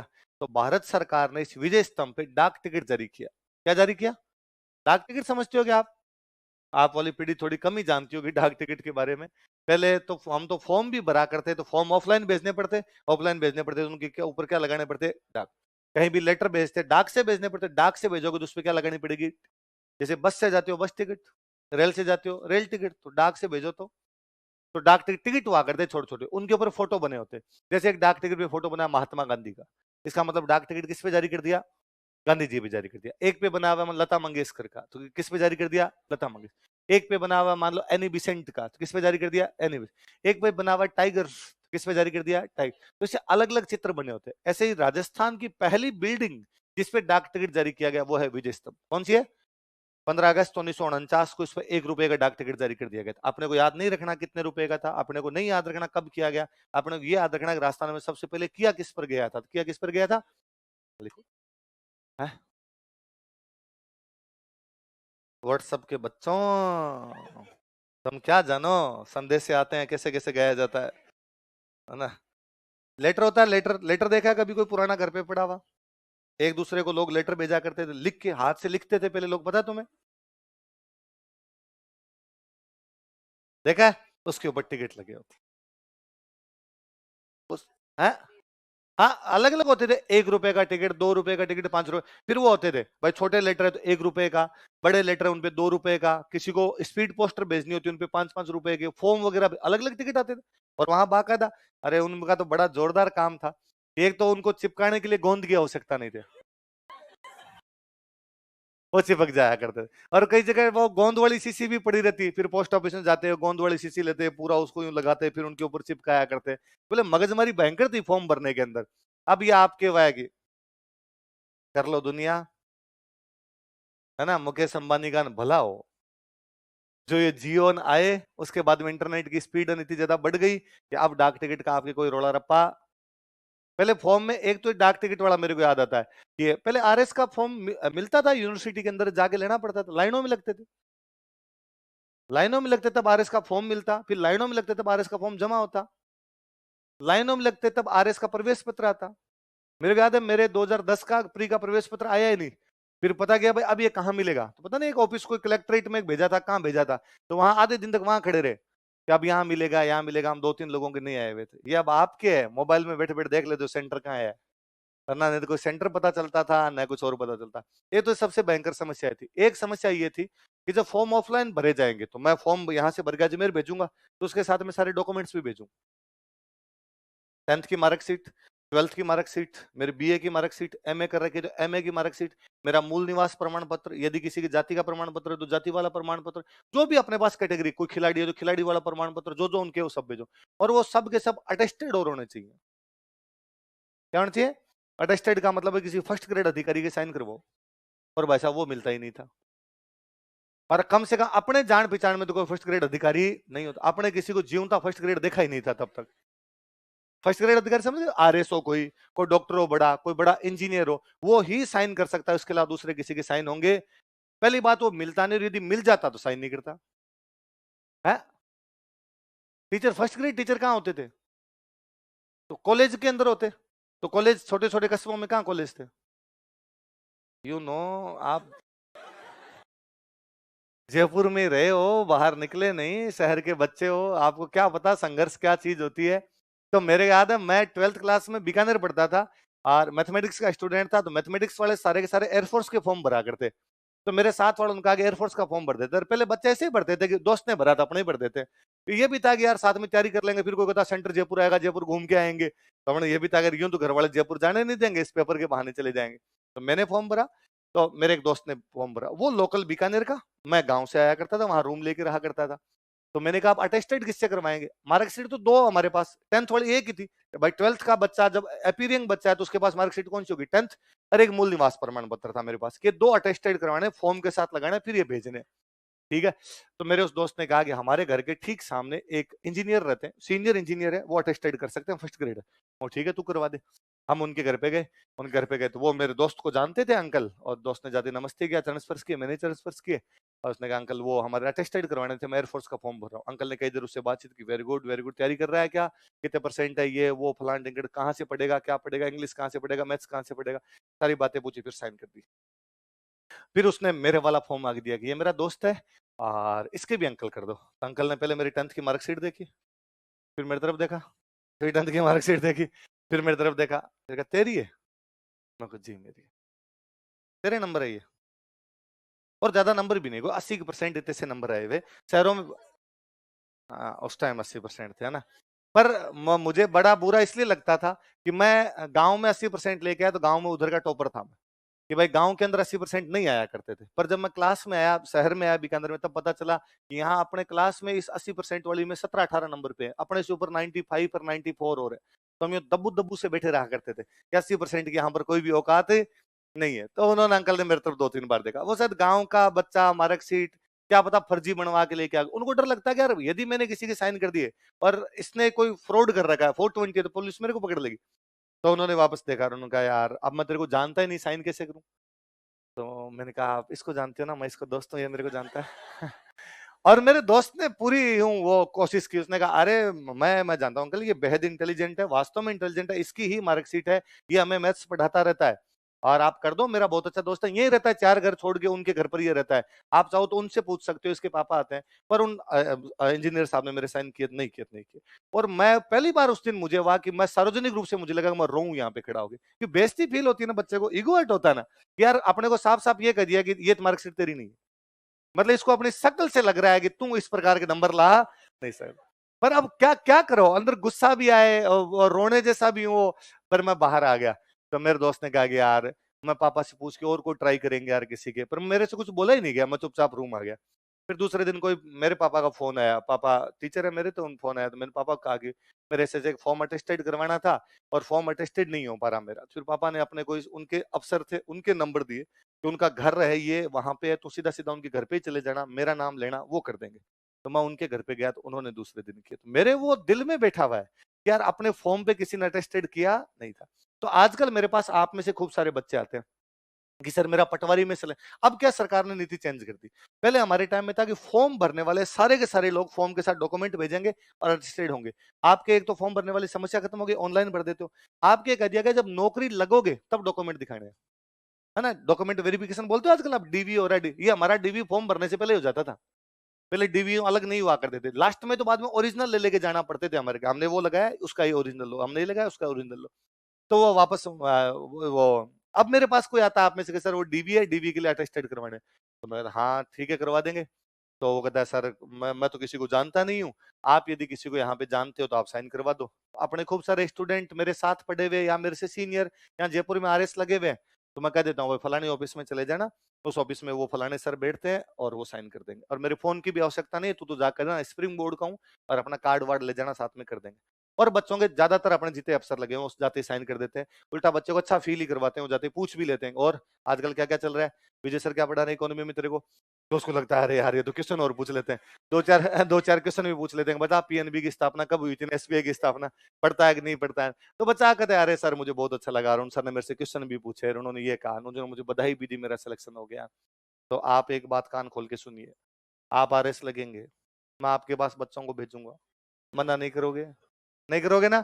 वरना कहीं मेरे जैसे बच्चे होंगे जो गांव से आए हुए होंगे, उनका ईगो हर्ट होगा।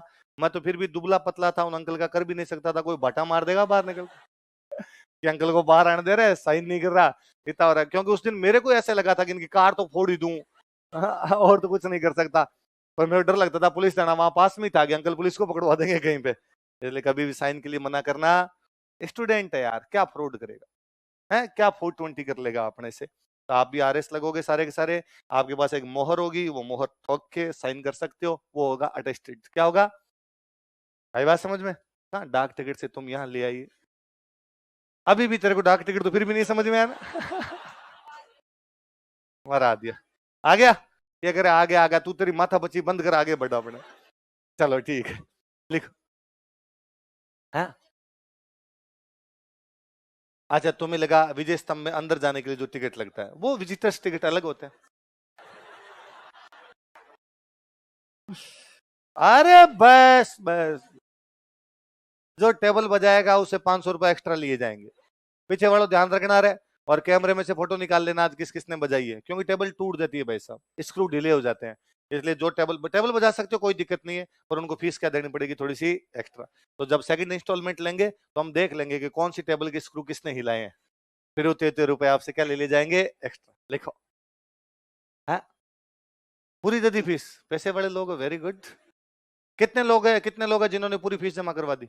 क्या बात है, अमीर बेचा है इस बार तो, चलो हाथ नीचे करो, हाथ नीचे करो, अच्छा बेच है, इसको मैं और अच्छे से पढ़ाऊंगा इस बेच को।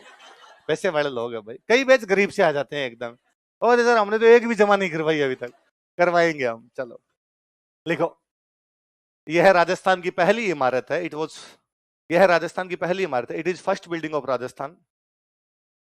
यह राजस्थान की पहली इमारत है, it is first building of Rajasthan, जिस पर डाक टिकट जारी किया गया था, on which postal stamp was issued. जिस पर डाक टिकट जारी किया गया था, on which postal stamp was issued. जिस पर डाक टिकट जारी किया गया था, on which postal stamp was issued, issue किया गया, उस पर जारी किया गया। आप ना कभी नोटिस करना, अपने राजस्थान पुलिस में जो भी भाई लगे हुए उनके यहाँ पे विजय स्तंभ है ना, आप राजस्थान बोर्ड की कोई किताब खोल लेना, उस किताब के पहले पेज पे क्या बना हुआ है, विजय स्तंभ। इसका मतलब वो एम्बलम है, वो प्रतीक चिन्ह, वो क्या है, प्रतीक चिन्ह। किस किस का? एक तो राजस्थान पुलिस का, और एक राजस्थान माध्यमिक शिक्षा बोर्ड आरबीएससी का। लिख लो प्रतीक चिन्ह।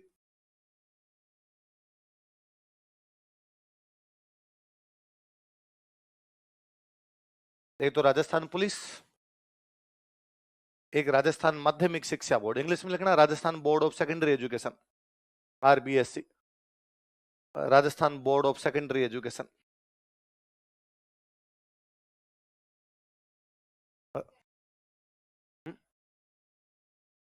नोट पे विजय स्तंभ, नोट पे बापू है, नहीं देते, कहां देते हैं, कब देखा तुमने नोट पे? राजस्थान पुलिस और राजस्थान माध्यमिक शिक्षा board, Rajasthan board of secondary education. अभी वर्तमान में किस किस का प्रतीक चिन्ह है अपने राजस्थान में, बताओ देखे? राजस्थान पुलिस और राजस्थान माध्यमिक शिक्षा, Rajasthan board of secondary education, Rajasthan police और Rajasthan board of secondary education, है ना। तो आप अपने जब भी कोई आरबीसी की बुक देखोगे उनके ऊपर बना हुआ है, पुलिस वालों के अपने यहाँ पर लगा होता है। मैं थोड़ा पीछे जाता हूँ, जिन दिनों देश में आजादी की लड़ाई चल रही थी, हम अंग्रेजों के खिलाफ लड़ रहे थे, अपने महाराष्ट्र में एक क्रांतिकारी हुए थे, उनका नाम था वीर सावरकर। क्या नाम था? वीर सावरकर चाहते थे देश को आजाद किया जाए, इसलिए देश की आजादी के लिए उन्होंने एक ऑर्गेनाइजेशन स्टैब्लिश किया, उसका नाम था अभिनव भारत। क्या नाम था? क्या नाम है संगठन का, बताओ? अभिनव का मतलब होता है नया, अभिनव का मतलब क्या था? भारत का मतलब भारत हो गया, तो हम कैसा भारत बनाएंगे? नया भारत। नया भारत मतलब जिसमें अंग्रेजों का राज नहीं होगा, ऐसा भारत बनाएंगे। ये अभिनव भारत नाम का जो ऑर्गेनाइजेशन था, ये स्टैब्लिश किया गया नासिक। कहां पे किया गया? नासिक कहां पड़ता है? महाराष्ट्र में।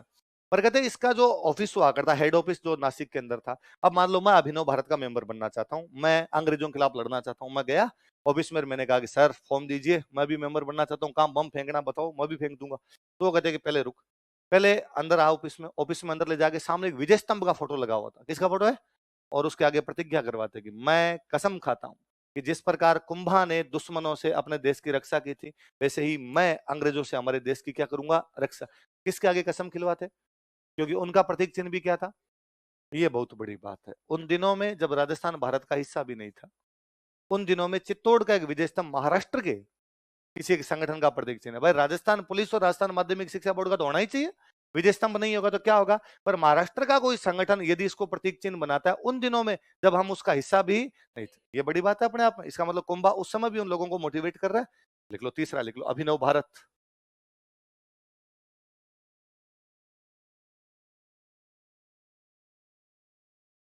अभिनव भारत कोष्टक में लिख लो, वीर सावरकर का संगठन, ताकि याद रहेगा। मॉडर्न इंडिया में एक फैक्ट कम याद करना पड़ेगा। वीर सावरकर का संगठन, ऑर्गेनाइजेशन ऑफ वीर सावरकर।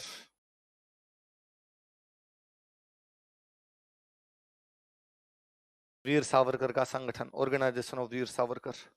तो कीर्ति स्तंभ या विजय स्तंभ किस किस का प्रतीक चिन्ह बताओ। अब अभी तो किसका है, राजस्थान पुलिस और राजस्थान माध्यमिक शिक्षा। पहले किसका था, अभिनव भारत किसका संगठन था, कहां का संगठन था, नासिक। नासिक कहां पड़ता है, ये मॉडर्न इंडिया पढ़ेंगे तो और पढ़ लेंगे, पर वहां अभिनव भारत पढ़ोगे तो याद आ जाएगा ना कि अभिनव भारत हमने राजस्थान में भी पढ़ा था। अब बात सुनो, देखो अभी हम ये पढ़ रहे हैं कि चित्तौड़ के किले में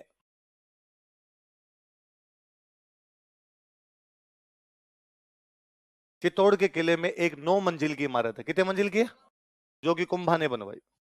किसने बनवाई, कब बनवाई, तो 15वीं शताब्दी में। कब बनवाई भाई, 1440 से 1448 के बीच में। 1440 से है तो 14th में है, तो इसका मतलब वो सेंचुरी कौन सी होगी, 15th। तो कौन सी सेंचुरी में बनाएगी, 15th। और कुंभा ने किसको डेडिकेट की, किसको डेडिकेट की, विष्णु। इसी चित्तौड़ के किले में, इसी कीर्ति स्तंभ या विजय स्तंभ से थोड़ा सा आगे चलने पर एक और कीर्ति स्तंभ, एक और क्या बना हुआ है, कीर्ति, पर ये 7 मंजिल का है। कितने मंजिल का है, और ये एक राजा हुए थे कुमार सिंह। कौन राजा हुए, उन कुमार सिंह के टाइम में, कुमार सिंह ने नहीं बनवाया, कुमार सिंह के टाइम में एक कोई जैनों का व्यापारी था, उस व्यापारी का नाम था जीजा साहब बघेरवाल। क्या नाम था, जैन था, जैन व्यापारी था एक। जैन व्यापारी का नाम क्या है इसका, जीजा साहब बघेर। किसने बनवाया, जैनों में कितने भगवान है, 24। कितने भगवान है, 24। उनके पहले जो भगवान है उनका नाम है ऋषभ देव। क्या नाम है, कौन है ऋषभ देव, पहले भगवान। कौन है ऋषभ देव, पहले, क्या है, पहले भगवान। पहले को बोलते हैं आदि, भगवान को बोलते हैं नाथ। पहले को क्या बोलते हैं, आदि, भगवान को, इसलिए ऋषभ देव जी का एक नाम और क्या हो गया।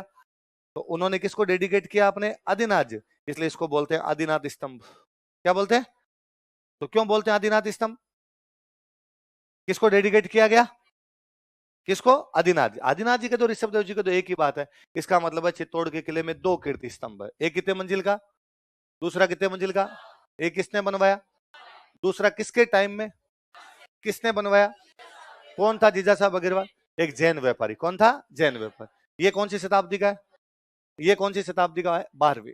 कौन शताब्दी का है, 1100 समथिंग के अंदर बना हुआ। ये किसको डेडिकेट है, ये किसको डेडिकेट है, ये विष्णु को डेडिकेट इसलिए बोलते हैं विष्णु ध्वज। ये आदिनाथ जी को डेडिकेट इसलिए क्या बोलते हैं। आई बात समझ, यहीं पे लिख लो ताकि ये कंफ्यूजन ना हो कि कीर्ति स्तंभ कौन सा है कौन सा नहीं, याद रहेगा फिर तो आपके। लिख लो, एक हेडिंग और डालो, कीर्ति टावर।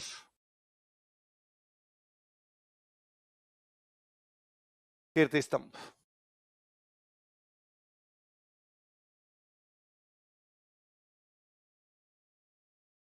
लिखो।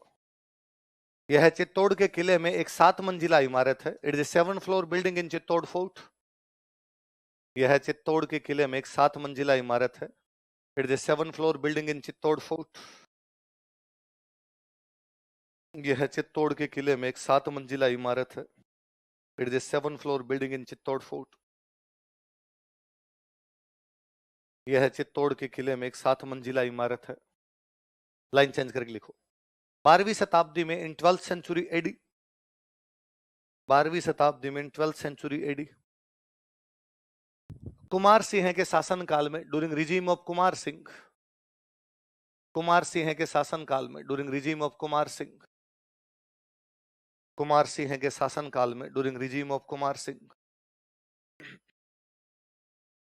कुमार सिंह के शासनकाल में, during regime of Kumar Singh. Jain व्यापारी, जैन मर्चेंट, जैन व्यापारी, जैन मर्चेंट, जैन व्यापारी, जैन मर्चेंट। जीजा साहब बघेरवाल ने इसका निर्माण करवाया था। जीजा साहब बघेरवाल बिल्ट इट, जीजा साहब बघेरवाल ने इसका निर्माण करवाया था। जीजा साहब बघेरवाल बिल्ट इट, जीजा साहब बघेरवाल ने इसका निर्माण करवाया था। जीजा साहब Bagherwal built it. Line change करके लिखो। यह ऋषभ देव जी को समर्पित है, कोष्टक में आदिनाथ लिख लेना। It is dedicated to Rishabh Dev ji, यह ऋषभ देव जी को समर्पित है। It is dedicated to Rishabh Dev ji, कोष्टक में लिखना आदिनाथ। पहले भगवान है वो, पहले को क्या बोलते हैं? आदि। भगवान को क्या कहते हैं? नाथ। यह ऋषभ देव जी को समर्पित है। It is dedicated to Rishabh Dev ji, यह ऋषभ देव जी को समर्पित है। It is dedicated to Rishabh Dev ji. अतः इसे आदिनाथ स्तंभ भी कहा जाता है। So it is also known as Adinath tower. अतः इसे आदिनाथ स्तंभ भी कहा जाता है। So it is also known as Adinath tower.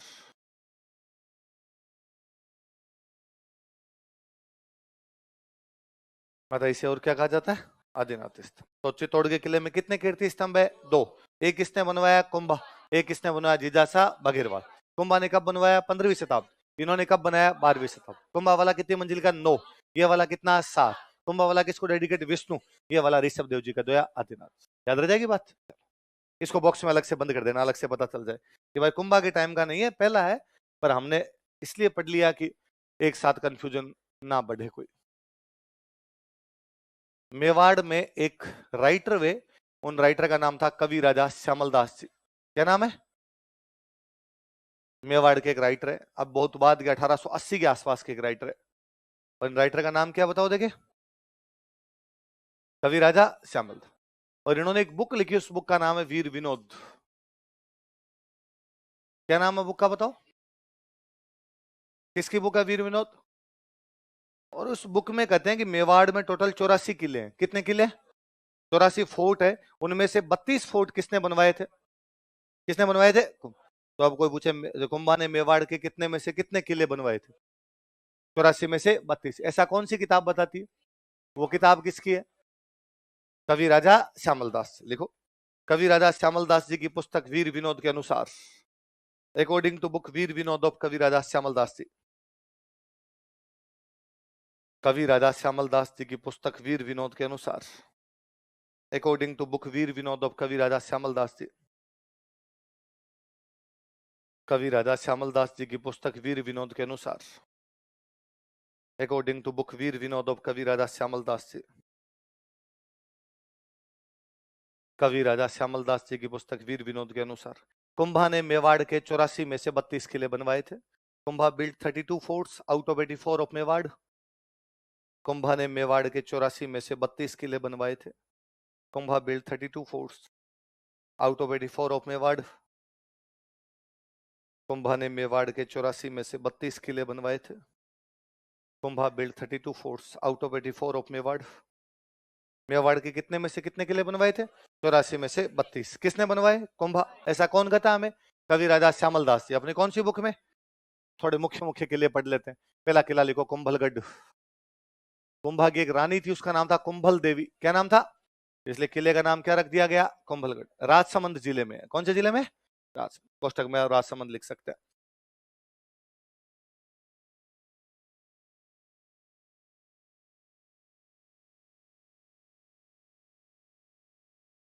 अच्छा, कुंभलगढ़ कुंभा ने इसलिए बनवाया कि कुंभा की राजधानी तो कौन सी है? चित्तौड़गढ़। पर चित्तौड़गढ़ के साथ एक समस्या है। चित्तौड़गढ़ एक पहाड़ पे बना हुआ है, पहाड़ का नाम है मेसा का पठार। क्या नाम है? ऐसा पहाड़ जो ऊपर से निकुला ना होके प्लेन हो जाए, वो क्या हो जाता है? पठार। प्लेट्यू, प्लेट्यू बन जाता है। तो मेसा प्लेट्यू के ऊपर बना हुआ है, पर वो एक सिंगल पहाड़ है। यदि कोई इस पहाड़ को चारों तरफ से घेर ले तो किले की सप्लाई क्या हो सकती है? इसलिए कुंभा को लगता था कि यार कल को ऐसा कभी समय आ जाए कि दुश्मन अपने किले को घेर ले तो अपने किले की सप्लाई क्या हो जाएगी, बंद। इसलिए किला ऐसी जगह पर होना चाहिए जिसको दुश्मन जल्दी से घेर ना सके। तो एक पहाड़ी पे ना हो जिसके चारों तरफ क्या हो, पहाड़, पहाड़ियां पहाड़ियां पहाड़ियां होगी तो कभी दुश्मन उसको घेर नहीं सके। तो कुंभा ने अपनी संकटकालीन राजधानी, इमरजेंसी कैपिटल जो डेवलप की थी वो कौन सी थी भाई, बात समझो, देख लो। यह है कुंभा की संकटकालीन राजधानी थी, it was emergency capital of Kumbha. या ये मेवाड़ की लिखो, यह है मेवाड़ की, बाकी सबके काम आई बाद में। यह है मेवाड़ की संकटकालीन राजधानी थी, it was emergency capital of Mewar. यह है मेवाड़ की संकटकालीन राजधानी थी, it was emergency capital of Mewar. यह मेवाड़ की संकटकालीन राजधानी थी। यह उन दिनों बनाया गया जब कुंभा के पास में मारवाड़ भी था। जोधा की अमड़ बावड़ की संधि नहीं हुई तब तक उसके पास क्या था, मारवाड़। तो वो राजा तो कहां का था, मेवाड़। संभाल किसको रहा था, मारवाड़। इसलिए वो ऐसी किसी जगह पे किला चाहता था जहां पे बैठ के मेवाड़ भी कंट्रोल हो जाए और साथ में क्या कंट्रोल हो जाए, वो जगह कौन सी थी। तो इस किले को बोलते हैं मेवाड़ मारवाड़ का सीमा प्रहरी। क्या बोलते हैं, मेवाड़ मारवाड़ का सीमा प्रहरी का मतलब होता है वॉचमैन, जहां पे बैठ के दोनों तरफ वॉच किया जा सके। लिखो, इसे मेवाड़ मारवाड़ का सीमा प्रहरी कहा जाता है। It is called as watchman of Mewar and Marwar.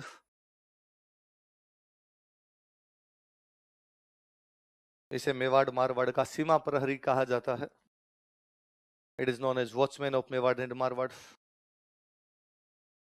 इसे मेवाड़ मारवाड़ का क्या कहा जाता है, सीमा। इसका जो आर्किटेक्ट था उसका नाम था मंडन। क्या नाम था, लिख लो, आर्किटेक्ट, वास्तुकार।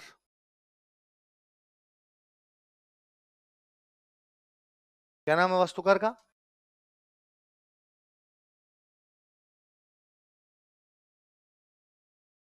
क्या नाम है वास्तुकार का, मंडन नाम है वास्तुकार का।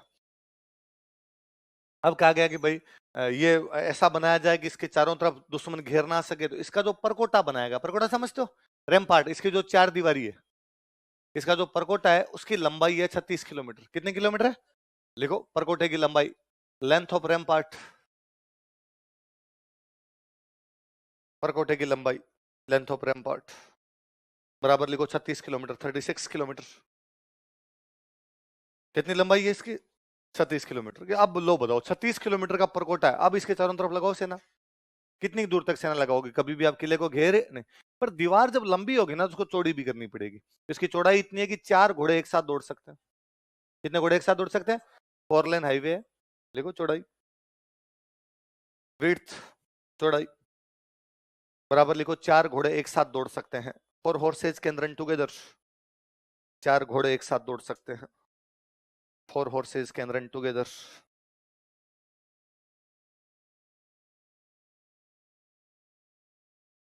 फिर वैसा इसकी ऊंचाई के बारे में अकबर के दरबार में एक राइटर था, उस राइटर का नाम था अबुल फजल। क्या नाम था, अकबर का नाम तो सुना है। तो अकबर के दरबार का एक राइटर है, उस राइटर का नाम क्या है, अबुल फजल। वो अकबर के साथ यहाँ मेवाड़ आया था। अकबर महाराणा प्रताप ने अटैक कर रहा था, तो अकबर के साथ मेरे कौन आया हुआ है, अबुल फजल। ये कोमलगढ़ को देख के कहता है कि भाई साहब नीचे खड़े होके यदि आप ऊपर की तरफ देखते थे, यदि आपने पगड़ी पहन रखी तो आपकी पगड़ी नीचे गिर जाएगी। तो अबुल फजल ने कौन से किले के बारे में कहा था कि नीचे से खड़े होकर ऊपर देखो तो आपकी पगड़ी गिर जाती है। या कोई पूछेगा यदि इस किले को आप नीचे से खड़े होकर ऊपर की तरफ देखते हो तो पगड़ी गिर जाती है, यह किला कोमलगढ़ है, इसके बारे में ये लाइन किसने कही थी, या अबुल फजल ने किस किले के बारे में कहा गया था कि ये याद रहेगी। लिखो, अबुल फजल के अनुसार, अकॉर्डिंग टू अबुल फजल, अबुल फजल के अनुसार, अकॉर्डिंग टू अबुल फजल, यदि कोई व्यक्ति, इफ एनी पर्सन, यदि कोई व्यक्ति, इफ एनी पर्सन इस किले को नीचे से ऊपर की तरफ देखता है, looks this fort from bottom to up, looks this fort from bottom to up, इस किले को नीचे से ऊपर की तरफ देखता है, looks this fort from bottom to up, तो उसकी पगड़ी गिर जाती है। Then his turban is dropped, drop गिर जाती है, तो उसकी पगड़ी गिर जाती है। Then his turban is dropped, तो उसकी पगड़ी गिर जाती है। किसने कहा था ऐसा, अब अबुल फजल ने कहा तो जेम्स टोड ने कहा, मैं पीछे क्यों रहूं, मैं भी कहूंगा कुछ ना कुछ। तो जेम्स टोड ने कहा भाई साहब हमारे यूरोप में ऐसा एक ही किला है, बाकी हमारे पास तो ऐसे किले है ही नहीं। और वो कहता है यूरोप में हमारे एक ऐसा किला, उस किले का नाम है एट्रुस्कन। क्या नाम है, तो जेम्स टोड इसकी तुलना किसके साथ करता है, तो जेम्स टोड ने कीर्ति स्तंभ की तुलना तो किससे की थी, कुतुब मीनार, और उसने कुंभलगढ़ की तुलना किससे की, एट्रुस्कन। लिखो, जेम्स टोड ने इसकी तुलना एट्रुस्कन किले से की थी, एट्रुस्कन दुर्ग से की थी। दुर्ग या किला एक ही बात होती है। जमस्टोड compared it to Etruscan fort. जमस्टोड ने इसकी तुलना एट्रुस्कन दुर्ग से की थी।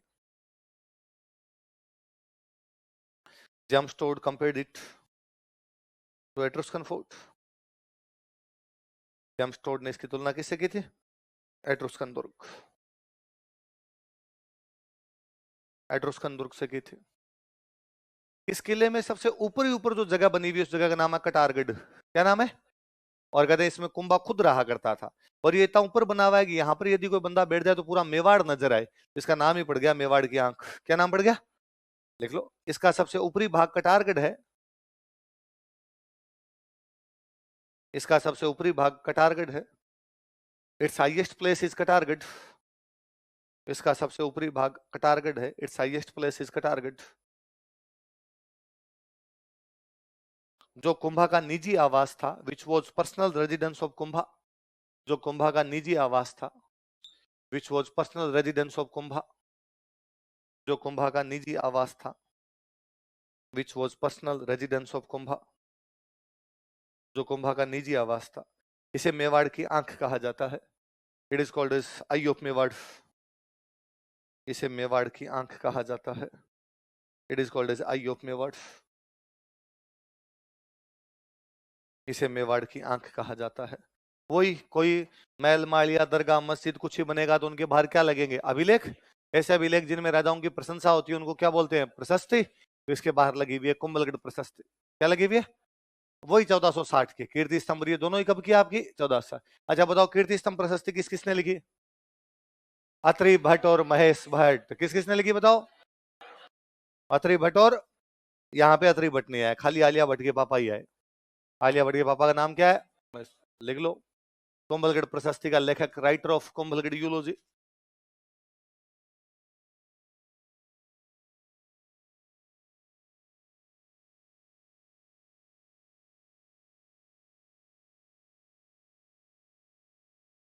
कुंभलगढ़ प्रशस्ति का लेखक कौन है? महेश भट्ट। तो आप पूछे कीर्ति स्तंभ प्रशस्ति किस किसने लिखी? अत्रि भट्ट और महेश भट्ट। कुंभलगढ़ वाली किसने लिखी? खाली बेटा ही आ गया, पापा नहीं आए यहाँ पर। अब प्रशस्तियां राजाओं की क्या करती है? प्रशंसा। तो इसमें कुंभा की प्रशंसा की हुई है। इसमें कुंभा के बारे में लिखा हुआ है। एक तो ये लिखा हुआ है कि कुंभा धर्म और पवित्रता का अवतार है। सुन लो पहले, बाद में एक साथ लिख लेंगे अपने। क्या बताया कुंभा को? धर्म एवं पवित्रता का अवतार। कुल मिला के कुंभा खुद को भगवान बता रहा है, क्योंकि धर्म का अवतार कौन माना जाता है? भगवान। भगवान कृष्ण कहते हैं क्या? भगवान कहते हैं जब जब धर्म की हानि होगी मैं अवतार लूंगा। जब जब पाप बढ़ जाएंगे, पवित्र चीजें कम हो जाएगी, मैं क्या लूंगा? अवतार। कुंभा कहता है इस बार ले लिया मैंने, अपन इस भगवान है। तो कुंभा को क्या बताया गया है? धर्म और पवित्रता का अवतार। फिर कुंभा कहता है मैं भाई साहब दानवीर आदमी हूं, और मैं उतना ही दानवीर हूं जितने दानवीर कर्ण और भोज थे। कौन थे? कर्ण को तो आप जानते हो, महाभारत वाला जो कर्ण था वो दानवीर आदमी था। भोज कल मैं बता ही रहा था, कहां तो राजा भोजन। तो इस प्रशस्ति में कुंभा को किसके समान दानवीर बताया गया? कर्ण और भोज। और किसका अवतार बताया गया? किसका अवतार बताया गया? किसको? क्या क्या बताया गया? तथा कौन सी प्रशस्ति में, कब की है, किसने लिखी, कुंभा को क्या बताया गया? लिखो। इस प्रशस्ति में, इन दिस यूलॉजी,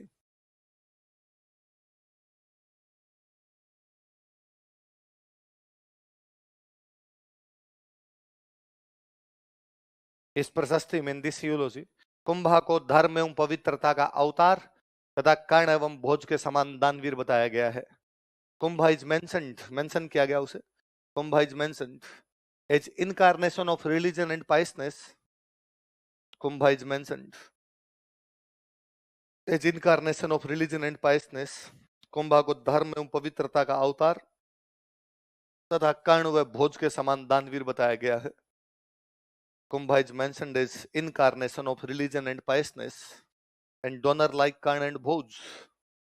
तथा कर्ण एवं भोज के समान दानवीर बताया गया है। And donor like Karna and Bhoj. Karna तथा भोज के समान दानवीर बताया गया है। Incarnation of religion and piousness and donor like Karna and Bhoj. किसके समान दानवीर बताया गया? कर्ण और भोज। और किसका अवतार बताया गया? अब कोई आपसे ये पूछ ले कि कुंभलगढ़ प्रशस्ति में हमीर को क्या बताया गया, विषम घाटी पंचानन, चीजें जुड़ी। तो ये पढ़ाई का सबसे अच्छा ये है कि जब मैंने कुंभलगढ़ प्रशस्ति लिखवाई, जैसे मैंने यहाँ लिखा कुंभलगढ़ प्रशस्ति, यदि आपके दिमाग में आया कि हाँ सर ये तो पहले ही पढ़ी हुई, इसमें हमीर को विषम घाटी पंचानन कहा हुआ है, इसका मतलब तो आप पढ़ रहे हो। और ये यदि दिमाग में नहीं आ रहा है, इसका मतलब आपका क्लास में ध्यान होता, फिर आप हमीर पढ़ते हो तब तो याद आता कि कुंभलगढ़ प्रशस्ति में हमीर को विषम घाटी पंचानन कहा गया है, बस खत्म बात।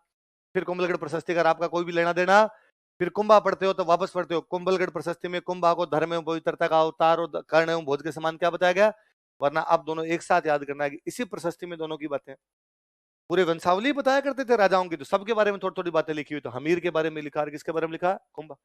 परसों पढ़ेंगे अपने।